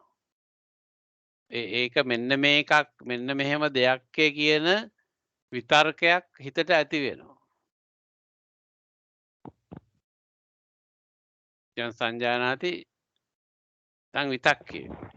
එතකොට මේ හඳුනාගත් එකට අදාළ සිතුවිල්ලක් ඇති වෙනවා.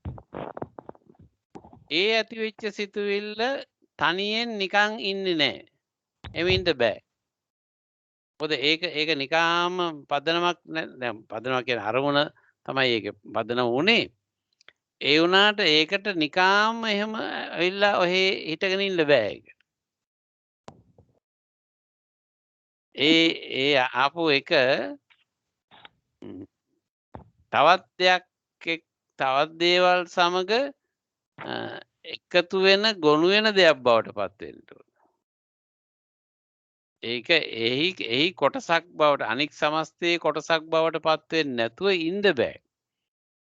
දැන් අපි කියමුකෝ අපි පාසලකට ළමයෙක් බාර දෙනවා.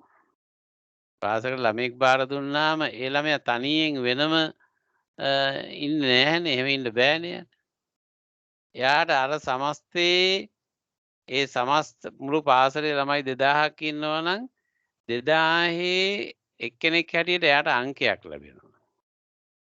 ඊට පස්සේ එයා එක්තරා පන්තියකට අයිති කෙනෙක් බවට පත් වෙනවා. ඒ පන්තියේ එයාට හිමි අංකයක් නැත්නම් තන අවස්ථාවක් ලැබෙනවා. එයාට ස්ථානයක් ලැබෙනවා. එතකොට එයාව බලා ගන්න කෙනෙක් ලැබෙනවා. එයාගේ සම්බන්ධ යාළුවෝ ටිකක් එයාට ලැබෙනවා. එතකොට මෙහෙම මේ යන ප්‍රවාහය තුලින් මේ ක්‍රියාකාරීත්වය තුලින් මේ අලුතෙන් ඇතිවෙච්ච ආපු ළමයා මේ සමස්තයේම කොටස්කාරයෙක් බවට පත් වෙනවා. සමස්තයේ කොටස්කාරයෙක් වෙනකොට ඒ පාසලේ හිටියේ ළමයි 2002යි නම් මේ අලුතෙන් ආපු ළමයාත් එක්ක 2003ක් බවට පත් වෙනවා. කියන්නේ සමස්ත ආයතනයේම යම් වෙනසක් සිද්ධ වෙනවා. ඒක එකපාරට ලොකු එකක් නොවෙන්න පුළුවන් උදාහරණයක් මේ කියන්නේ. ඒතර මුළු සමස්තයේම යම් වෙනසක් ඇති කරනවා. යම් වෙනසක්. ඒ සංඛ්‍යාව, ඒ ගුණාත්මක ස්වરૂපේ කවර හෝ ආකාරයක වෙනසක් ඇති කරන සුළුයි. ඒතර මම උදාහරණයක් කිව්වේ. පොඩි සරල පුංචි උදාහරණයක්. ඒතර ඔය විදිහට අර අලුතෙන් ආපු ඔබ්ජෙක්ට් එක අරමුණ මේ තිබුණු මීට කලින් අත්දැකලා තිබුණු හඳුනා ගැනීම ප්‍රවාහය හඳුනා ගැනීම එකතුව තුළ මේ අලුතෙන් ආපු එකත් එක්ක යම් වෙනසක් ඇති කරනවා. ඒ වෙනසක් ඇති කළාම අර ඒ එකතු වෙච්ච සංඛ්‍යා එකතු වෙච්ච එකේ ගුණයත් එක්ක තමයි ඒ අනුත් වෙනස සිද්ධ වෙන්නේ. එතකොට ඒ අලුතෙන් එකතු වෙච්ච එක සමස්තයටම බලපානවා. ඒ බලපානකොට අර ප්‍රපංච සංඥා සංකා සමුදාචරය කියලා නේ සඳහන් වෙන්නේ. එතකොට මේ අලුතෙන් එකතු වෙච්ච එක අර විඥානයේ සංස්කාර ගොඩනගලා එහි රටාව වෙනස් කරන්න අදාළ වෙන දායකත්වය එතනින් ගොඩනගෙනවා සම්බන්ධ වෙනවා. එතකොට මෙන්න මෙතෙන්දී ඒ අලුතෙන් ආපු එක පිළිබඳව අපේ තියෙන හඳුනා ගැනීම හෝ නොගැනීම කියන එක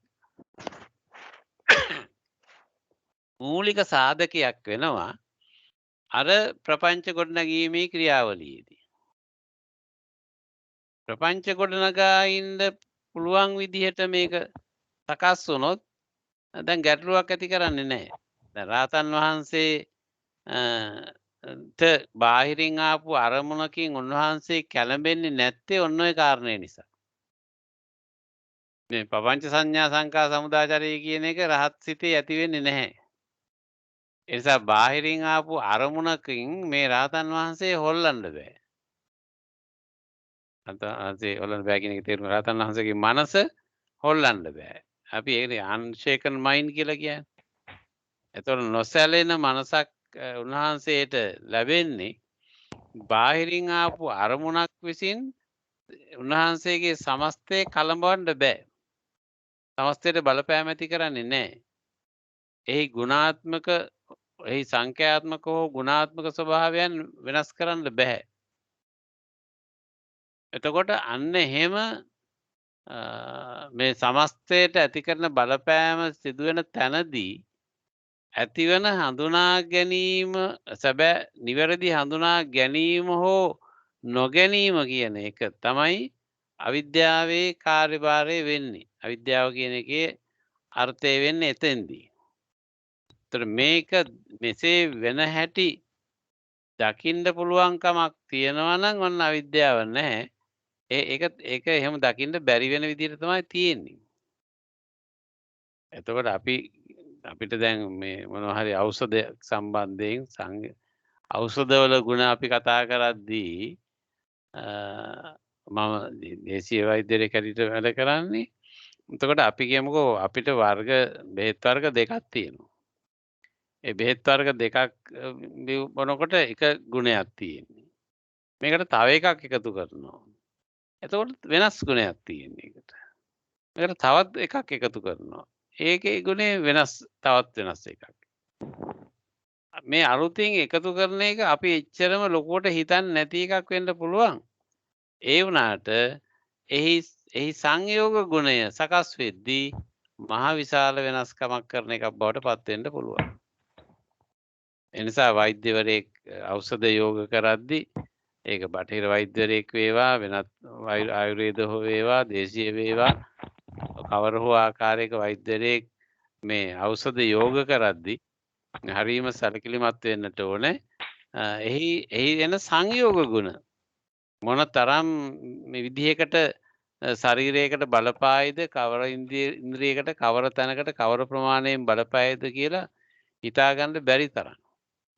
ඒක හොඳ පැත්තට වෙන්නත් පුළුවන් නරක පැත්තට වෙන්නත් පුළුවන්. ඒතර ඒ නිසා මේ සංයෝග ගුණ කියන එක. දැන් ඒ සංයෝග ගුණයක් කියන එකේ තේරුම දැන් ඉස්සෙල්ලා වර්ග 5ක් තිබුණා නම් මේ පහෙන් අවිල්ලා තිබුණු යම් ගුණයක් යම් වටිනාකමක් තියෙනවා. ඒකට අලුතෙන් එකක් දැම්මහම මේ අලුතෙන් දාපු එක විසින් අර පහේම තියෙන සංයුතිය වෙනස් කරනවා.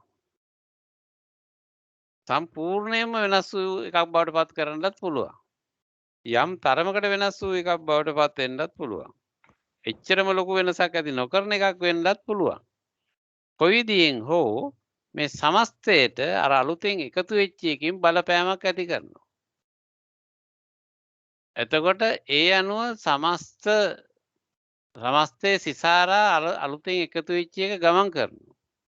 මේ විදිහටම සිතක් සම්බන්ධයෙන්ුත් අලුතෙන් එන ඔබ්ජෙක්ට් එක අලුතෙන් එන අරමුණ අලුතෙන් ඒ හිතට ඇතුළු වෙන කාරණය මනවින් හඳුනා ගැනීමකට පත් කළේ නැත්නම් පත්ුනේ නැත්නම් ඒක අර සමස්තය කොයි ආකාරයකින් අවුල් කරයිද හානි කරයිද කියලා කියන්න බැරි තරම්. මම මේකට තවත් උදාහරණයක් කියන්නම්.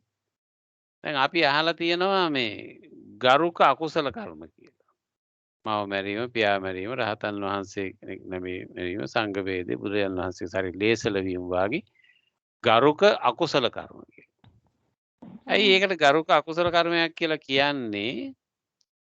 එතෙක් ඒවනතෙක් එයාගේ ඒ තැනැත්තාගේ අදාළ පුද්ගලයාගේ මනසේ තිබිච්ච රටාව සංවිධානය ෆෝමැට් එක ඒ සංයුතිය සම්පූර්ණයෙන්ම අවුල් කරනවා වෙනස් කරනවා මේ ආනන්තර්ය පාප කර්මයක් වුණාම.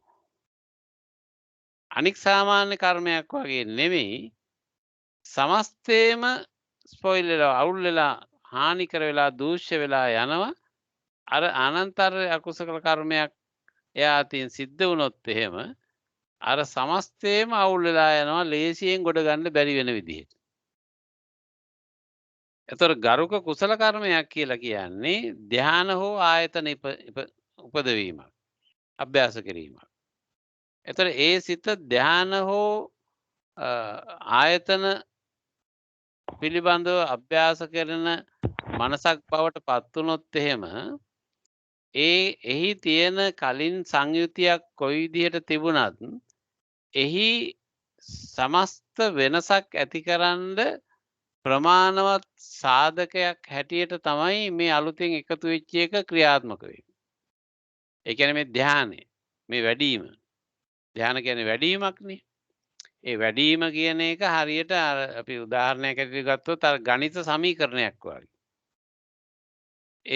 ඒ ගණිත සමීකරණය ළමයෙකුට ඉගැන්වුවාම එයා ඊට පස්සේ එයාට දෙන ඉලක්කම් ටික දත්ත ටික භාවිතා කරලා අර සමීකරණය ඔස්සේ අර අදාළ උත්තරේ ගන්න එයා දන්නවා. එයාට පුළුවන්. එහෙම ගන්න පුළුවන් වෙන්නේ එයා සමීකරණය හරියට ඉගෙන ගත්ත නිසා. ඒතර සමීකරණය නිවැරදි නම් ඒකට දාන දත්ත ටික කොයි මොන ආකාරයෙන් වෙනස් වුණත් ප්‍රශ්නයක් නැහැ. අදාළ උත්තරේ එනවා. එතකොට ඒ වගේ මේ මනසේ ඇතිවන සංවිධානය කිසියම් ආකාරයකට අපි ගොනු කළොත් එහෙම සංවිධානය කළොත් එහෙම ඊට අදාළ විදිහට ඒක ක්‍රියාත්මක වෙන්න සකස් වෙනවා සම්පාදනය වෙනවා ඒක. ඒතර ඒ නිසා මේ අවිජ්ජාව කියන එක සංස්කාර ගොඩනගන්න සංකාරපච්චය විඥානං එතකොට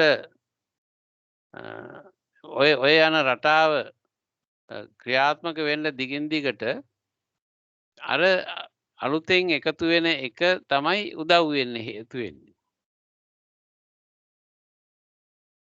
එතකොට මෙහෙම මේ භව ගමනේ මූලික සාධකයක් හැටියට අවිද්‍යාව කියන එක සම්බන්ධ වෙන්නේ ඔතෙන්දී. මොකද අපි කලින් කතා කරන්නේ බාහිර ලෝකය අපි එක්ස්පීරියන්ස් කරන්නේ අත්දකින්නේ ඉන්ද්‍රියන් 6 ඇසුරු කරගෙන. ඒතර ඉන්ද්‍රියන් 6 ඇසුරු කරගෙන අපි යමක් අත්දකිද්දී ඒකට එන අරමුණු තමයි අදාළ වෙන්නේ අපිට. ඉන්ද්‍රිය මොකක් වුණත් බාහිරින් තියෙන අරමුණු මොනවා වුණත් ඒවා අපේ ඉන්ද්‍රියක් හරහා ගැනීමේදීනේ මේ වෙනස්කම් ටික සිද්ධ වෙන්නේ. එතකොට එතෙන්දී මේ වෙනස්කම් ඇතිකරන්නට අර අලුතෙන් එන එක උදව් වෙනවා උපකාරී වෙනවා. ඒතර මේ ක්‍රමයට තමයි අවිද්‍යාව කියන එක මනසක තීරණාත්මක සාධකයක් හැටියට එහි වගකීම් බාර ගන්න පටන් ගන්නේ. ස්වාමීන් වහන්සේ අවසරයි. ඒ කියන්නේ ස්වාමීන් වහන්සේ දැන් මලක් අපි දැක්කහම ඉතින් රෝස් මල් දැක්ක එක ලස්සනයි. පාර අපිට ඒක සුවඳයි. එතකොට ඒකම අපි ගෙදර පැල කරන්නේ නැත්තම් හොඳයි. පැල කරන්න ඕන. ඒ කියන්නේ දිගට ඒ සිතුවිලි ගොඩක් ඒ මල හින්දා ඇති වෙන එකද ඒ කියන්නේ දැන්. මේ වගේ අදහසක් ආවම අපි ඒක හිතිලි ගොඩකින් ඒක ඇති කරගෙන අපේ විඥාණයට සංස්කාර විඥාණයට ගන්නවා කියන එක ස්වාමීන් වහන්සේ කියන්නේ දැන් අපි කොහෙන්ද බලක් දැක්කම මලට ආසයි තුනා. සුවඳයි. ඉතින් අපි හිතනවා සුවඳයි. ලස්සන. දැක්ක විතරක් නෙමෙයි. සුවඳ ලස්සන. මේක ගේනන්න ඕනේ ගෙදරට ගෙනියලා පැල කරන්න ඕන. ඒ ගොනු කිරීමද? ඒ කියන්නේ හරියට දැක්කම ගොනු කිරීමද ස්වාමීන් වහන්සේ? ඔව් හරි. එහෙම ගන්න පුළුවන්. දැන් එතන මෙතෙන්දී අපි මලක් දැක්කාම අපි ඒ මල් වර්ගය පිළිබඳව අපේ තියෙනවා පූර්ව ඇගීමක්. අපි රෝස මලක් කියලා. එතකොට රෝස මල් පිළිබඳව මගේ ඇටිටියුඩ් එකක් තියෙනවා. මගේ ආකල්පයක් තියෙනවා. මගේ ඇගීමක් තියෙනවා. හඳුනා ගැනීමක් තියෙනවා. මම ඒකට දක්වන ඇල්මක් යම් ආකාරයක් තියෙනවා. එතකොට අන්න ඒක තමයි අර දැන් මල කියන එක ලෝකේ මල් ගස්වල ඕනතරම් මල් තියෙනවනේ. ඒක තිබුණාට ප්‍රශ්නයක් නැහැ. නමුත් ඒ මල් වර්ගයට මම දෙන අගය මම දෙන මේ වටිනාකම මත තමයි දැන් මේ මලත් එක්ක මම පවත්වන ගනුදෙනුව කොයිතරම් මට අදාළ වෙනවද නැද්ද කියන එක තීරණය වෙන්නේ. සමහරට මං එච්චර ගණන් ගන්න නැති මලක් නම් ඒක දැක්කා ජස්ට් ඒක ගියා නිකන් අර වාහනේ යනකොට නිකන් වීදුරුවෙන් පිටපැත්තේ තියෙන මොකක් හරි දැක්කා වගේ ඔය ගියා මිසක් මොකුත්ම නැහැ ඒකේ. නමුත් ඒ මල් වර්ගයට මම කැමති නම් ඒ රෝස මල් වර්ගය නම් මම උගාක්ම කැමති ආසම වර්ගය. දැන් මේ මල මට බොහෝ කරදර වෙන්න හෝ සතුටු වෙන්න හේතු සපයන්න හෝ ඉඩකඩ තියෙනවා මේ වර්ගයේ මල නිසා. ඒක වෙන්නේ මං ඒකට කොයිතරම් අකමැතිද නැද්ද කියන කාරණය මත. එතකොට අන්න එතන තමයි අර මේ ප්‍රපංච සංඥා සංකා සමුදාචරය කියලා කියන්නේ අපි ඒ මලට මීට පෙර දීලා තියෙන අගය අර්ථකථනය අගය එකඟතාවය මනාපය මේවා මත තමයි ඒ මල මට කොච්චර මගේ හිතට කොයිතරම් බලපෑමක් ඇති කරනවාද නැද්ද කියන එක තීරණය වෙන්නේ. වෙහසක් ඇති කරනවා ටිකක් ගන්දගේ නැත්නම් ඒ වගේ වෙහසක් ඔක්කොම වෙන්න පුළුවන් සමහර විට. ඒක කඩන්න තහනම් තැනකදී නම් ඒක කැඩුවේ ඒක ඒ මල් කඩන්න තහනම් තැනකදී නම් ජාතික රක්ෂිතයක වගේ තැනක මලක් කැඩුවා නම් සමහර විට ලොකු දඩයක් වන්නත් මහා ගොඩක් වෙන්න පුළුවන් සමහර විට. නේද? දැන් යම් රක්ෂිත ප්‍රදේශයක එහෙම දැඩි නීති තියෙන තැනක මේ අපි ඒ මල කැඩුවා නම් එහෙම දඩේකුත් අමාරු වැටෙනවා. දඩේකුත් ගහලා උසාවිත් යන මහා මොනවා හරි නොඑක් දේවල් වෙන්න පුළුවන්. ඊටාම දැඩි දඬුවම් එහෙම නියම කරනවා නේද? එතකොට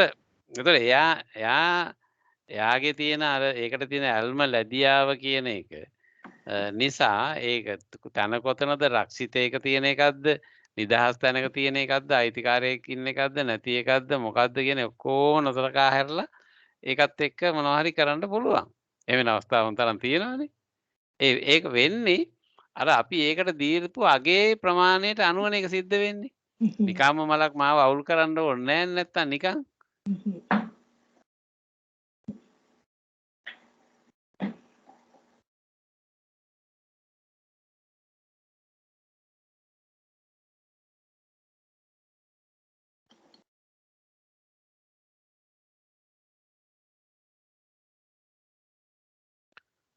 අනික් අය මොකද කියනවාද?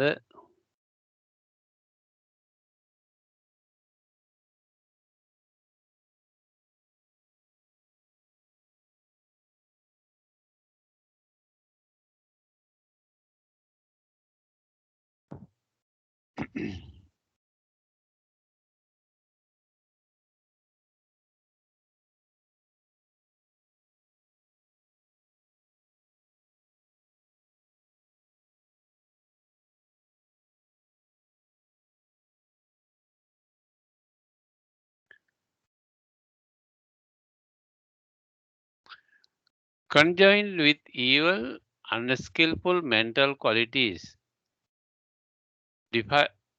defiling, leading to further becoming unhappy, resulting in suffering and stress and in future birth, aging and death, one is said not to be at rest from the yoke.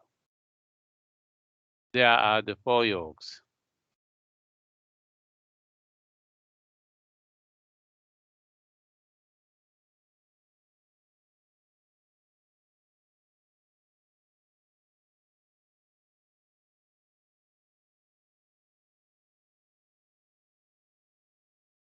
චත්තාරෝ මේ භික්කවේ විසංයෝගා කතමේ චත්තාරෝ කාමයෝග විසංයෝගෝ භවයෝග විසංයෝගෝ දිට්ඨියෝග විසංයෝගෝ අවිජ්ජා යෝග විසංයෝගෝ කතමාච භික්කවේ කාමයෝග විසංයෝගෝ ඉද භික්කවේ ඒකච්චෝ කාමානං සමුදයංච අත්තගමංච අස්සාදංච.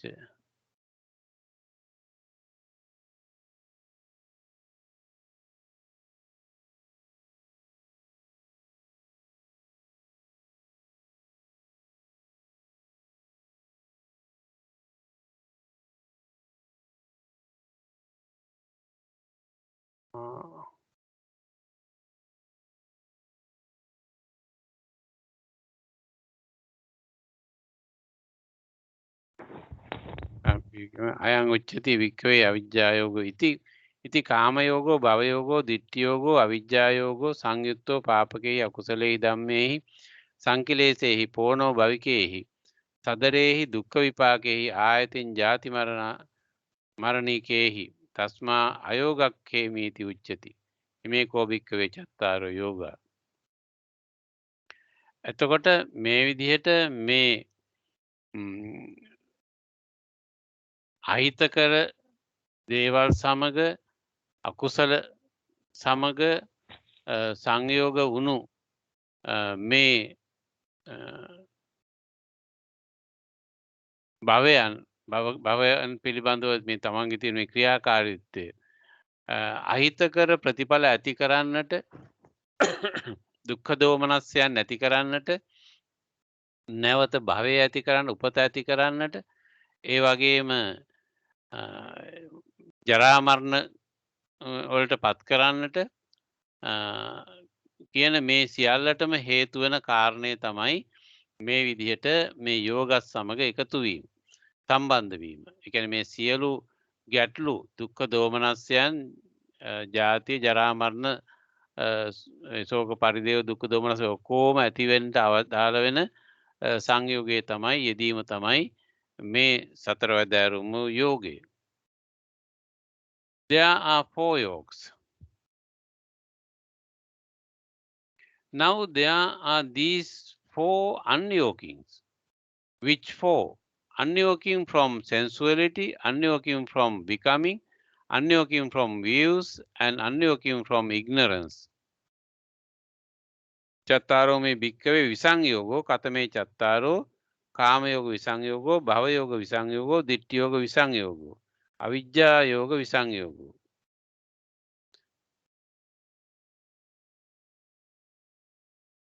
And what is unyoking from sensuality?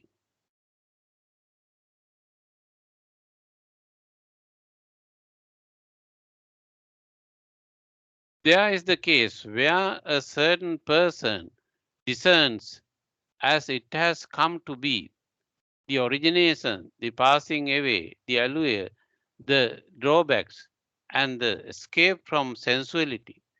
When he discerns as it has come to be, the origination, the passing away, the allure, the drawbacks, and the escape from sensuality, then with regard to sensuality, he isn't obsessed with sensual passion, sensual delight, sensual attraction, sensual infatuation, sensual thirst, sensual fever, sensual fascination, sensual craving.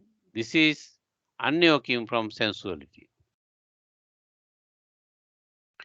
කතමාච භික්කවේ කාමයෝග විසංයෝගෝ ඉද භික්කවේ ඒකච්චෝ කාමානං සමුදයංච අත්තගමංච අස්සාදංච ආදීනවංච නිස්සරණංච යථාභූතම් පජානාති තස්ස කාමානං සමුදයංච අත්තගමංච අස්සාදංච ආදීනවංච නිස්සරණංච යථාභූතම් පජානතෝ යෝ කාමේසු කාමරාගෝ කාමනන්දි කාමස්නේහෝ කාම මුච්ඡා කාම විපාසා කාම පරිලාහෝ කාමජ්ජෝසානං කාම තණ්හා සා නානුසේති අයං උච්චති භික්කවේ කාමයෝග විසංයෝගෝ ඉති කාමයෝග විසංයෝගෝ.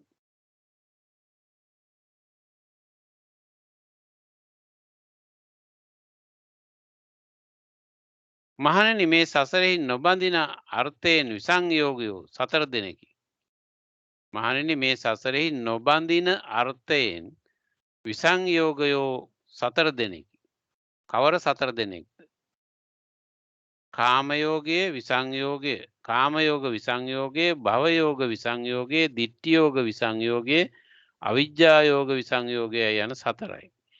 මහණෙනි කාමයෝග විසංයෝගයේ කවරේද? මහණෙනි මේ ලෝකෙහි ඇතමෙක් කාමයන්ගේ උප්පත්තියේද විනාශයේද මధుරභාවයේද දෝෂයේද නික්මීමද තත්ත්ව පරිද්දෙන් දනීද කාමයන්ගේ උප්පත්තියේද විනාශයේද මధుරභාවයේද දෝෂයේද නික්මීමද තත්ත්ව පරිදි දක්නා වූ ඔහුට කාමයන්හි යම් කාමරාගයක් ඇද්ද කාම සතුටක් ඇද්ද කාම ස්නේහයක් ඇද්ද කාම මූර්ඡාවක් ඇද්ද කාම පිපාසයක් ඇද්ද කාම දැවිල්ලක් ඇද්ද කාමයට බැසගැන්මක් ඇද්ද කාම තෘෂ්ණාවක් ඇද්ද එය නූපදී.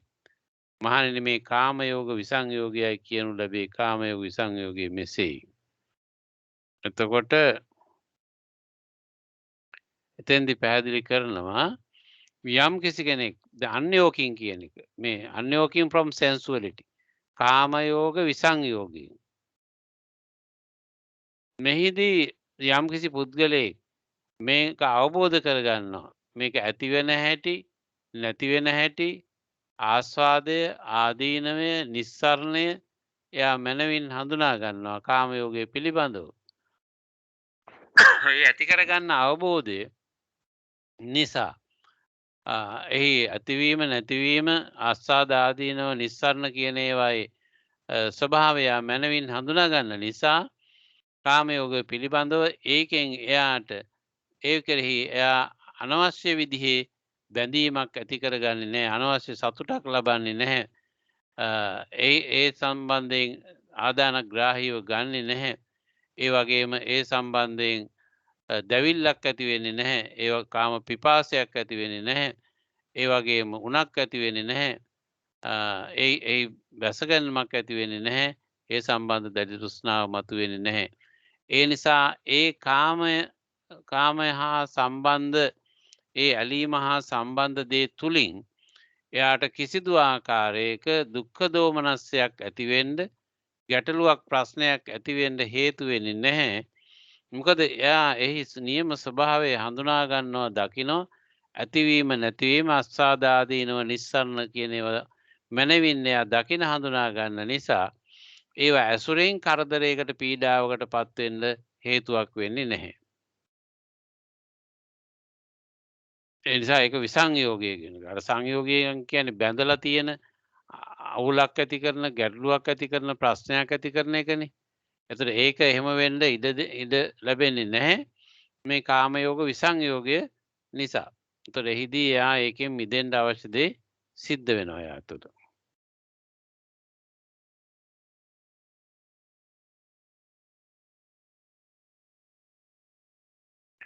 And how is there unyoking from becoming? There is the case where a certain person discerns as it has come to be, the origination, the passing away, the allure, the drawbacks, and the escape from becoming. When he discerns as it has come to be, the origination, the passing away, the allure, the drawbacks, and the escape from becoming, then with regard to state of becoming, he isn't obsessed with becoming passion, becoming delight, becoming attraction, becoming infatuation, becoming thirst, becoming fever, becoming fascination, becoming craving. It is unyoking from sensuality and unyoking from becoming. භවයෝග විසංයෝගෝ ච කතං හෝති. ඉද භික්කවේ ඒකච්චෝ භවානං සමුදයංච අත්තගමංච අස්සාදංච ආදීනවංච නිස්සරණංච යථාභූතං පජානාති. තස්ස භවානං සමුදයංච අත්තගමංච අස්සාදංච ආදීනවංච නිස්සරණංච යථාභූතං පජානතෝ යෝ භවේසු භවරාගෝ භවනන්දි භව ස්නේහෝ භව මුච්ඡා භව පිපාසා භව පරිලාහෝ භවජ්ජෝසානං භව තණ්හා සා නානුසේති අයං උච්චති භික්කවේ භවයෝග විසංයෝගෝ ඉති කාමයෝග විසංයෝගෝ භවයෝග විසංයෝගෝ.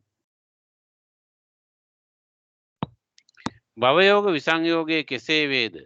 මහණෙනි, මේ ලෝකයේ ඇතමෙක් රූපාරූප භවයන්හි උප්පත්තියේද විනාශයේද මధుර භාවයේද දෝෂයේද නික්මීමද තත්ත්ව පරිද්දෙන් දකීද භවයන්ගේ උප්පත්තියේද විනාශයේද මధుර භාවයේද දෝෂයේද නික්මීමද තත්ත්ව පරිද්දෙන් දක්නා වූ ඔහුට භවයන්හි යම් භවරාගයක් ඇද්ද, භව සතුටක් ඇද්ද, භව ස්නේහයක් ඇද්ද, භව මූර්ඡාවක් ඇද්ද, භව පිපාසයක් ඇද්ද, භව දැවිල්ලක් ඇද්ද, භවයට බැසගැන්මක් ඇද්ද, භව තෘෂ්ණාවක් ඇද්ද, ඒ නූපදී. මහණෙනි, මේ භවයෝග විසංයෝගයයි කියනු ලැබේ. කාමයෝග විසංයෝගය හා භවයෝග විසංයෝගය මෙසේයි.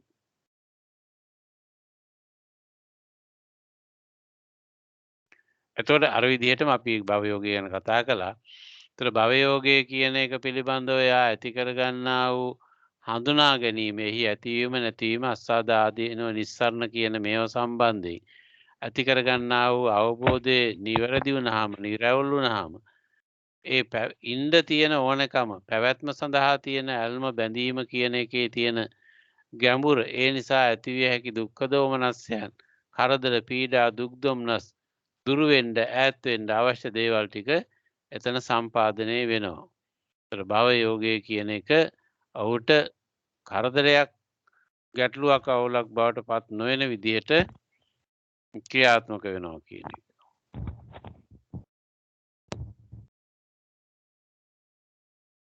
And how is there unyoking from views? There is the case where a certain person discerns as it has come to be, the origination, the passing away, the allure, the drawbacks, and the escape from views. When he discerns as it has come to be, the origination, the passing away, the allure, the drawbacks, and the escape from views, then will regard to views. He isn't obsessed with view passion, view delight, view attraction, view infatuation, view thirst, view fever, view fascination, view craving. This is unyoking from sensuality, unyoking from becoming, and unyoking from views. Ditti yoga visangyogocha katang hoti. Ida bhikkave ekaccho dittinam samudayancha attagamancha assadancha adinavancha nissaranancha යථාභූතං පජානාති. තස්ස දිට්ඨීනං සමුදයංච අත්තගමංච අස්සාදංච ආදීනවංච නිස්සරණංච යථාභූතං පජානතෝ යෝ දිට්ඨීසු දිට්ඨි රාගෝ දිට්ඨි නන්දි දිට්ඨි ස්නේහෝ දිට්ඨි මුච්ඡා දිට්ඨි පිපාසා දිට්ඨි පරිලාහෝ දිට්ඨිජ්ජෝසානං දිට්ඨි තණ්හා සා නානුසේති අයං උච්චති භික්ඛවේ දිට්ඨි යෝග විසංයෝගෝ ඉති කාම යෝග විසංයෝගෝ භව යෝග විසංයෝගෝ දිට්ඨි යෝග විසංයෝගෝ. දිට්ඨි යෝග විසංයෝගය කෙසේ වේද? මහණෙනි, මේ ලෝකෙහි ඇතමෙක් දෘෂ්ටීන්ගේ උප්පත්තියද විනාශයේද මధుර භාවයේද දෝෂයේද නික්මීමද තත්ත්ව පරිද්දෙන් දනීද. දෘෂ්ටීන්ගේ උප්පත්තියද විනාශයේද මధుර භාවයේද දෝෂයේද නික්මීමද තත්ත්ව පරිද්දෙන් දක්නා වූ ඔහුට දෘෂ්ටීන්හි යම් දෘෂ්ටි රාගයක් ඇද්ද, දෘෂ්ටි සතුටක් ඇද්ද, දෘෂ්ටි ස්නේහයක් ඇද්ද, දෘෂ්ටි මූර්ඡාවක් ඇද්ද, දෘෂ්ටි පිපාසයක් ඇද්ද, දෘෂ්ටි දැවිල්ලක් ඇද්ද, දෘෂ්ටියට බැසගැන්මක් ඇද්ද, දෘෂ්ටි තෘෂ්ණාවක් ඇද්ද, මේ නූපදී. මහණෙනි, මේ දිට්ඨි යෝගයේ විසංයෝගයයි කියනු ලැබේ. කාමයෝග විසංයෝගයේ, භවයෝග විසංයෝගයේ, දෘෂ්ටි යෝග විසංයෝගයේ මෙසේයි. එතකොට ඒක පිළිබඳව අපි ආයේ ගොඩාක් කතා කරන්න හුඟක් අවශ්‍ය වෙන්නේ නැහැ. දෘෂ්ටිය පිළිබඳව අපි ටිකක් පැහැදිලිව කතා කළා. දෘෂ්ටි යෝගයක් හැටියට ඒ දෘෂ්ටියට හසු වෙලා ඕනෑම කෙනෙක් කරදරයට අපහසුවට පත්වෙන ආකාරය පිළිබඳව කතා කළා.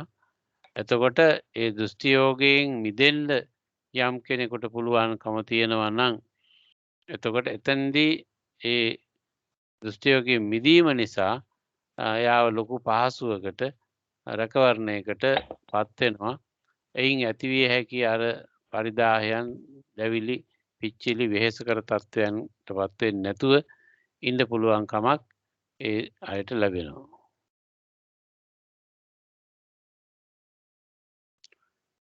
And how is there unyoking from ignorance? There is the case where a certain person discerns as it has come to be, the origination, the passing away, the allure, the drawbacks, and the escape from the sixth sense media. When he discerns as it has come to be, the origination, the passing away, the allure, the drawbacks, and the escape from the sixth sense media, then with regard to ignorance concerning the sixth sense media, he isn't obsessed with not knowing. He isn't obsessed with not knowing. This is the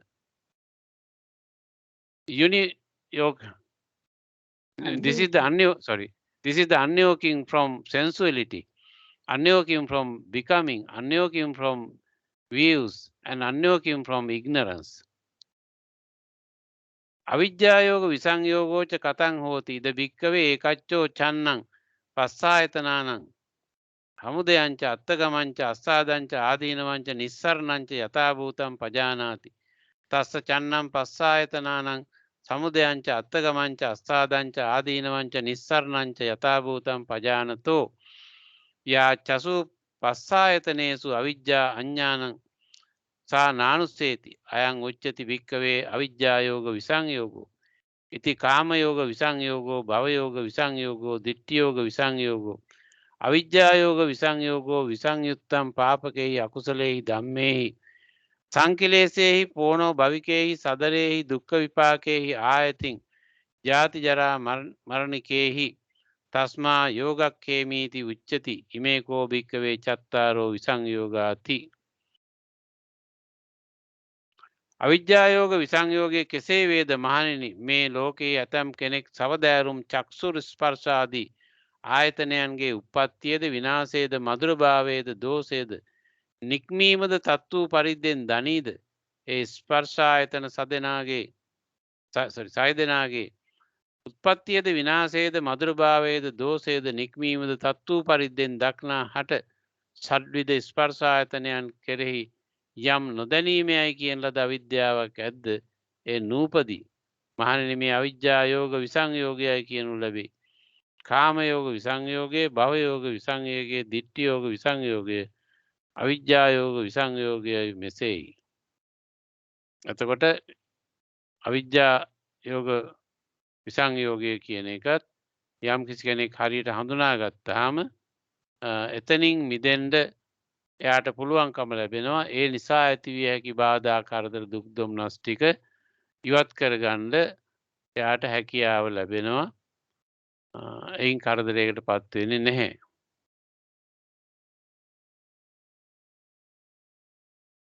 Disjoined with evil unskillful mental qualities defiling leading to further becoming unhappy, resulting in suffering and stress, and in the future birth, aging and death, one is said to be rest from yoga. ක්ලේශයන්ගෙන් කාමයෝගේන සංයුක්තෝ භවයෝගේන චූබයං දිට්ඨියෝගේන සංයුක්ත අවිජ්ජාය පුරක්කත. ක්ලේශයන්ගෙන් යුක්ත වූ පුනර්භවය ඇති කරන්නා වූ කෙලෙස් 1000න් සහිත වූ දුක් විපාක ඇත්තා වූ මත්තේහි ජාති ජරා මරණ උපදවන්නා වූ ලාමක අකුසල ධර්මයන්ගෙන් යුක්ත නොවූයේ එයින් යෝග ක්ෂය වීයයි කියනු ලැබේ. මහණෙනි මේ සතර විසංයෝගයයි.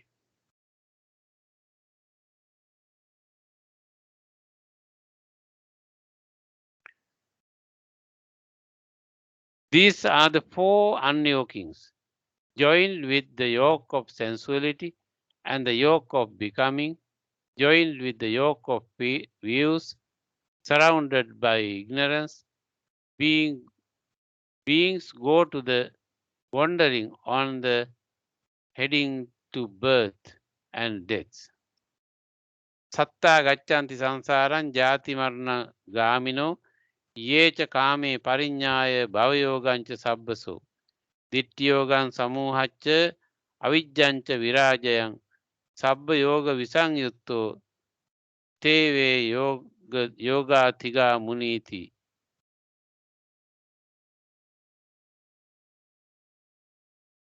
කාමයෝගයෙන් යුක්ත වූ භවයෝගයෙන්ද යුක්ත වූ දෘෂ්ටියෝගයෙන් යුක්ත වූ අවිද්‍යාවන් පෙරටු කරන ලද ඉපදීම හා මරණයට යන සුළු සත්වයෝ සසරට යත්. යම් කිසි කෙනෙක් කාමයන්ද භවයෝගයේද සර්ව ප්‍රකාරයෙන් පිරිසිදු දැන දිට්ඨියෝගයේ නසා අවිද්‍යායෝගයේ දුරු කරන්නේ සියලු යෝගයන්ගෙන් මිදුණා වූ ඔහු ඒකාන්තයෙන් යෝගයන් ඉක්ම වූ ශීනාශ්‍රව මුනිවරයෝයි. එතකොට දැන් මේ විදිහට මේ බන්ධනයන් යෝක්ස් කියලා කියන්නේ එතකොට ඊට අනුගත වීම සම්බන්ධ වීම බන්ධනය බැඳලා තැබීම කියන දේවල් නෙමෙයි යෝග වලින් වෙන්නේ. එතකොට කාම භව දිට්ඨි අවිජ්ජා කියන මේ යෝග හතරෙන් බැඳිලා තියෙනකොට මේ ඔක්කොම ගැටලු ටික ඇති වෙන්න පුළුවන්.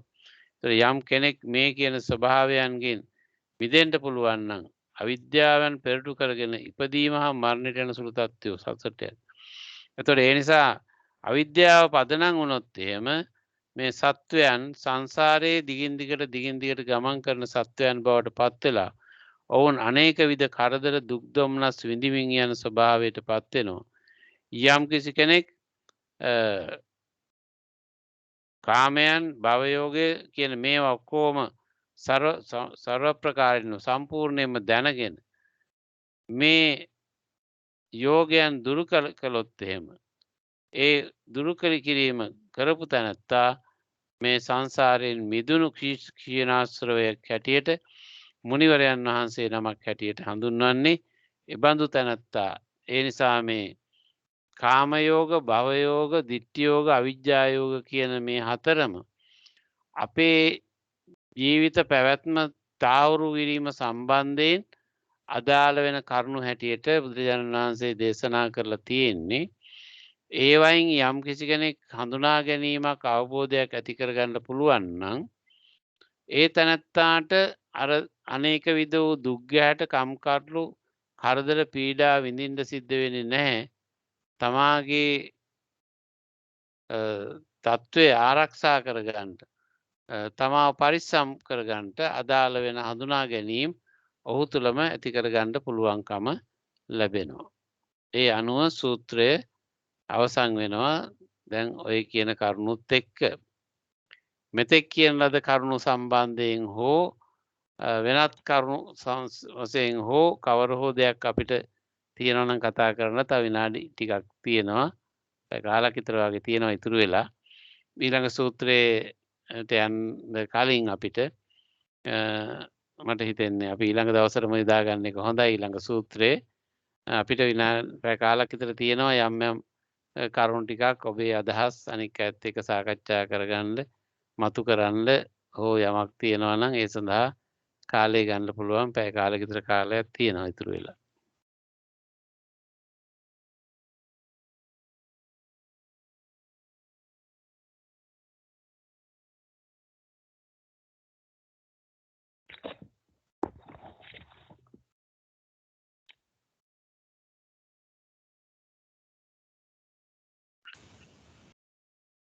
අවසරයි ස්වාමීන් වහන්සේ. ඔව්. ස්වාමීන් වහන්සේ අපි භවයෝගය අපි කතා කරද්දී එතෙන්දී අපි වෙනස් වෙමින් පවතින වෙනස් වෙමින් සිදුවන පැවතීමක් ගැන අපි කිව්වේ. කියන්නේ අපි ඉපදීම් දෙක අතර හිතන්නේ නැතුව ඔව් මේ අපි ජීවන ජීවිතයේ මොතින් මොහොත වෙනස් වෙමින් පවතින මනසක් ගැන අපි හිතුවේ. එතෙන්දී ස්වාමීන් වහන්සේ දැනුණා මට ඇතුණ ගැටලුව අපි හිතමු දැන් මේ අපි මේ සාකච්ඡාවට සම්බන්ධ වෙන අපි ඔක්කොම මේ අහන ධර්මය එක්ක අපි අපේ මනස යම්කිසි විදියකට යම්කිසි හරි ක්‍රමයකට අපි පවත්වමින් යනවා. එහෙම ගිහිල්ලා අපේ මරණයෙන් පස්සේ අපි ඊළඟ ආත්මයක් ලැබුණම එතකොට අපි පටන් ගන්නේ මේ ඒ සකස් වුණ මනසින්ද. එතනින්ද අපි පටන් ගන්න තියෙන්නේ. එහෙම වුණා නම් එතනින් පස්සේ ඒක නිවැරදි මාර්ගකට යන්නේ නැතුව වැරදි මාර්ගකට යන්න හේතු වෙන එක ඒක සමානට අර කරුක අකුසලයක් වුණොත් එහෙම වෙන්න පුළුවන්. ඒ ටික එහෙම වෙන්නේ ඇයි? ඒ කියන්නේ මෙතන අවසානයේ අනිත් තැන පටන් ගන්න වෙන්න පුළුවන්ද කියලා බැරිද? හොඳ ප්‍රශ්නයක්. ඔව් දැන් මෙහෙමයි. දැන් අපේ තුල ක්‍රියාත්මක වෙන්නේ ගොඩනගන්නේ එක්තරා විඥානමය සංවිධානයක්නේ. එතකොට මේ විඥානමය සංවිධානයේ මනෝමූලික ක්‍රමයක් දෙයක් හැටියට ඒ විඥානමය සංවිධානයේ ගොඩනැගිලා එතකොට අපි වයස්ගත වෙලා හරි ඊට මෙහාදී හරි කොයි වෙලේදී හරි අපි මරණයටපත් වුණාම මේ භෞතික ශරීරයේ corporeal body එක අපි මෙහෙ දාලා අපේ විඥානමය සංවිධානය තව එහාට යනවා. ඒකනේ ධර්මානුකූල ඉගැන්වීම. එතකොට එහෙම ගියාට අපිට තව සාධකයක් තියෙනවානේ භෞතික සාධකයක්. ඒ කියන්නේ දැන් ළමේ මව් කුසේදී එක පිළිසිඳ අරගෙන ඒකට විඥානයක් සම්බන්ධ වෙලා විඥානමය අයිතිය ඒ තුළ තියෙනවා. දැන් ඊට පස්සේ ළමෙක් හැටියට උපදිනවා. ඉපදුනාට ඒ ඉපදිච්ච ළමයාගේ තියෙන භෞතික ශරීරයේ ක්‍රියාකාරීත්වයේ තියෙනවනේ යම් සීමාවන්. ඒ සීමාවන් තුල එපෑ ළමයාගේ අතපය ශාරීරික අභ්‍යන්තර බාහිර ඉන්ද්‍රියන්හි ක්‍රියාකාරීත්වය චින්තනයේ භාෂාව ඇතිරවීම මේ ඔක්කොම සම්බන්ධයෙන් තාම ලාබාල වයස මට්ටමකනේ ඉන්නේ. ඒතර ඒ ලාබාල වයසක ඉන්න එක්කෙනාට අර ඊට පෙර භවයේදී එයා ඊ타ත්ම පරිණත නොයෙක් හැකියාවන් සහිත අවබෝධයන්ගෙන් යුක්ත කෙනෙක් පරිහරණය කරපු විඥානයේ තියෙන වටිනාකම් ඒ සියල්ල තාම විකසිත වෙන්න තාම මොහුකුරා යන්න මේ ශරීරය තුල අවශ්‍ය පසුබිම නැහැ. ඒ නිසා ඒක පරිණත වෙන තත්වයකට පත් වෙනකන් ඉඳ සිද්ධ වෙනවා.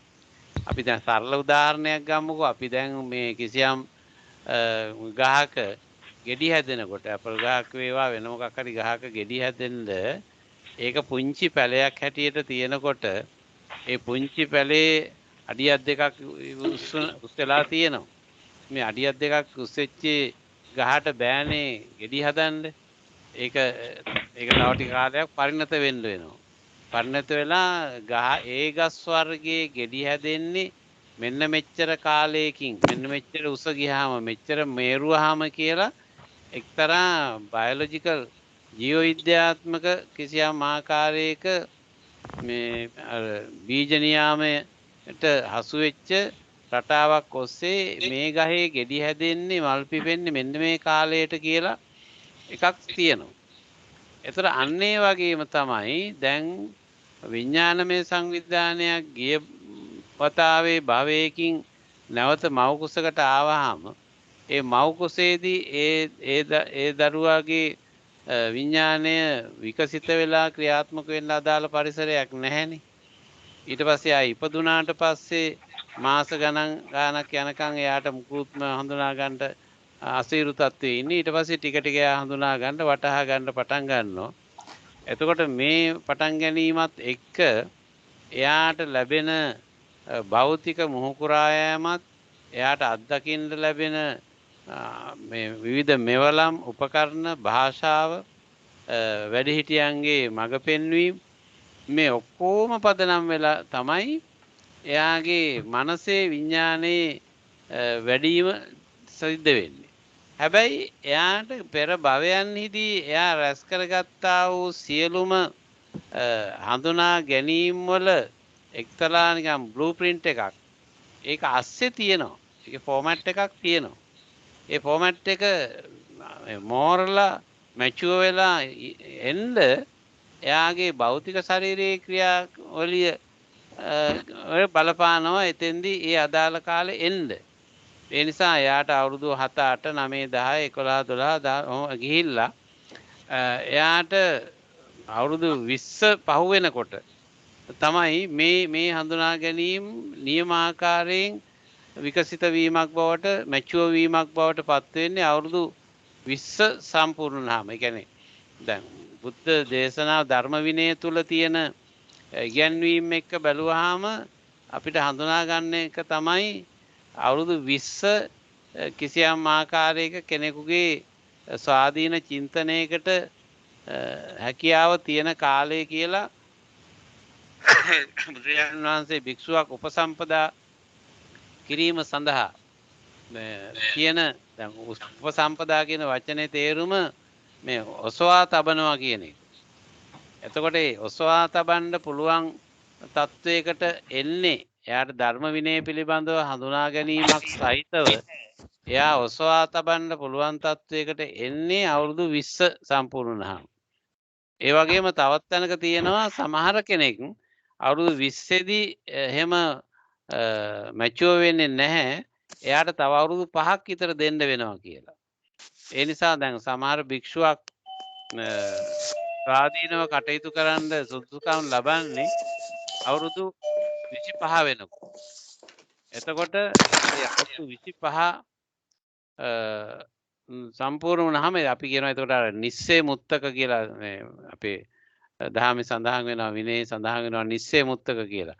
ඒ කියන්නේ එයා ගුරුවරයෙකුගේ යටතේ ඉන්න ඕන නැති නිදහස් චින්තනයකින් වැඩ කරන්න පුළුවන් ගානට සමහර කෙනෙක් එන්නේ අවුරුදු 25 දී. සමහර කෙනෙක් එහෙම නොවි ජීවිත කාලෙම ඉන්නත් පුළුවන්. ඒ මනසේ තියෙන සංවර්ධනාත්මක තත්ත්වයන්ට යටතේ.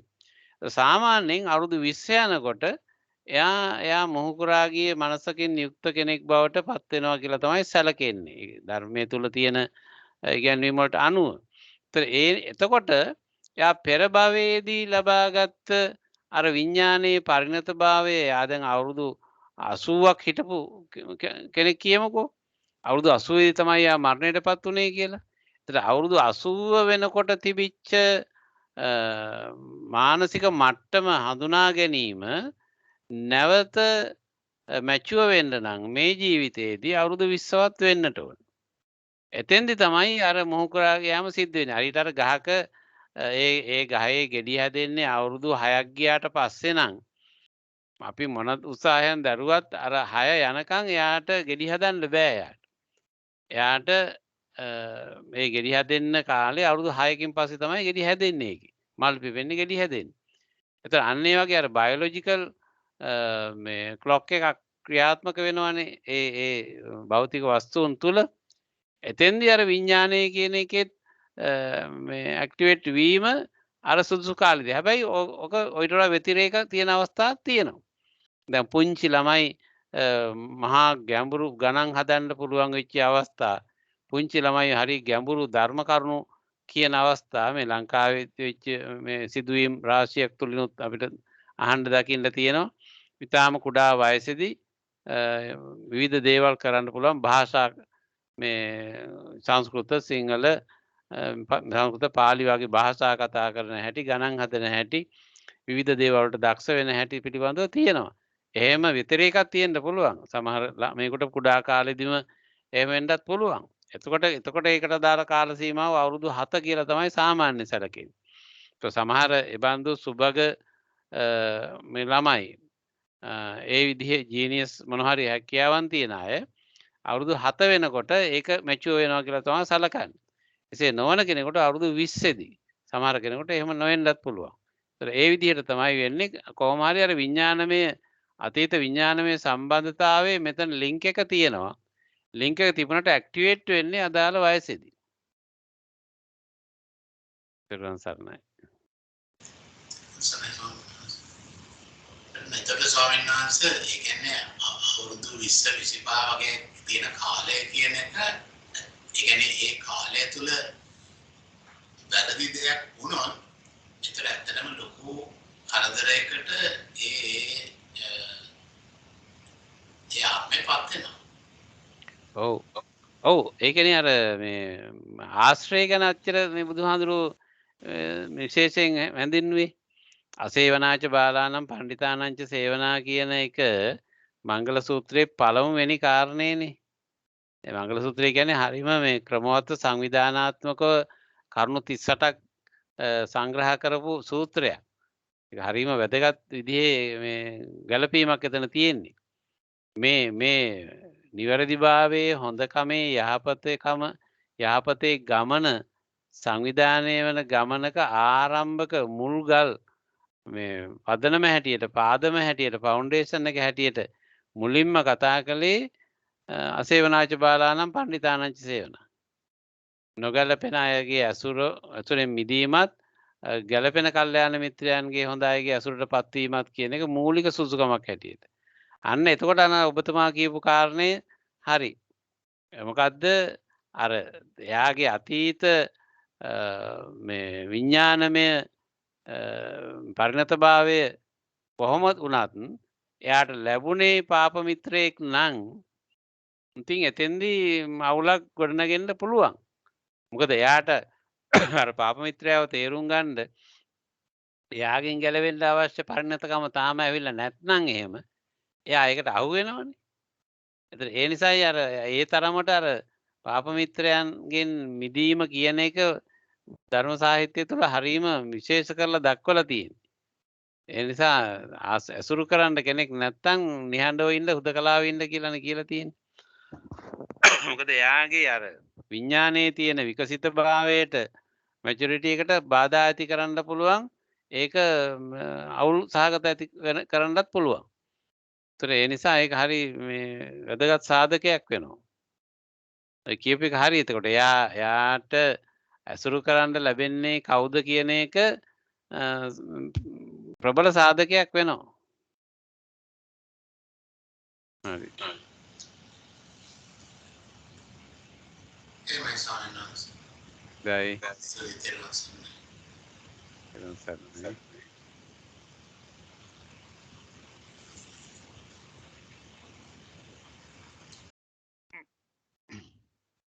වෙන ගැටලු ප්‍රශ්න නැහැ වගේනේ. අපි එහෙනම් ඊළඟ දවසේ තවත් සූත්‍රයක් අරගෙන අපි කතා කරමු.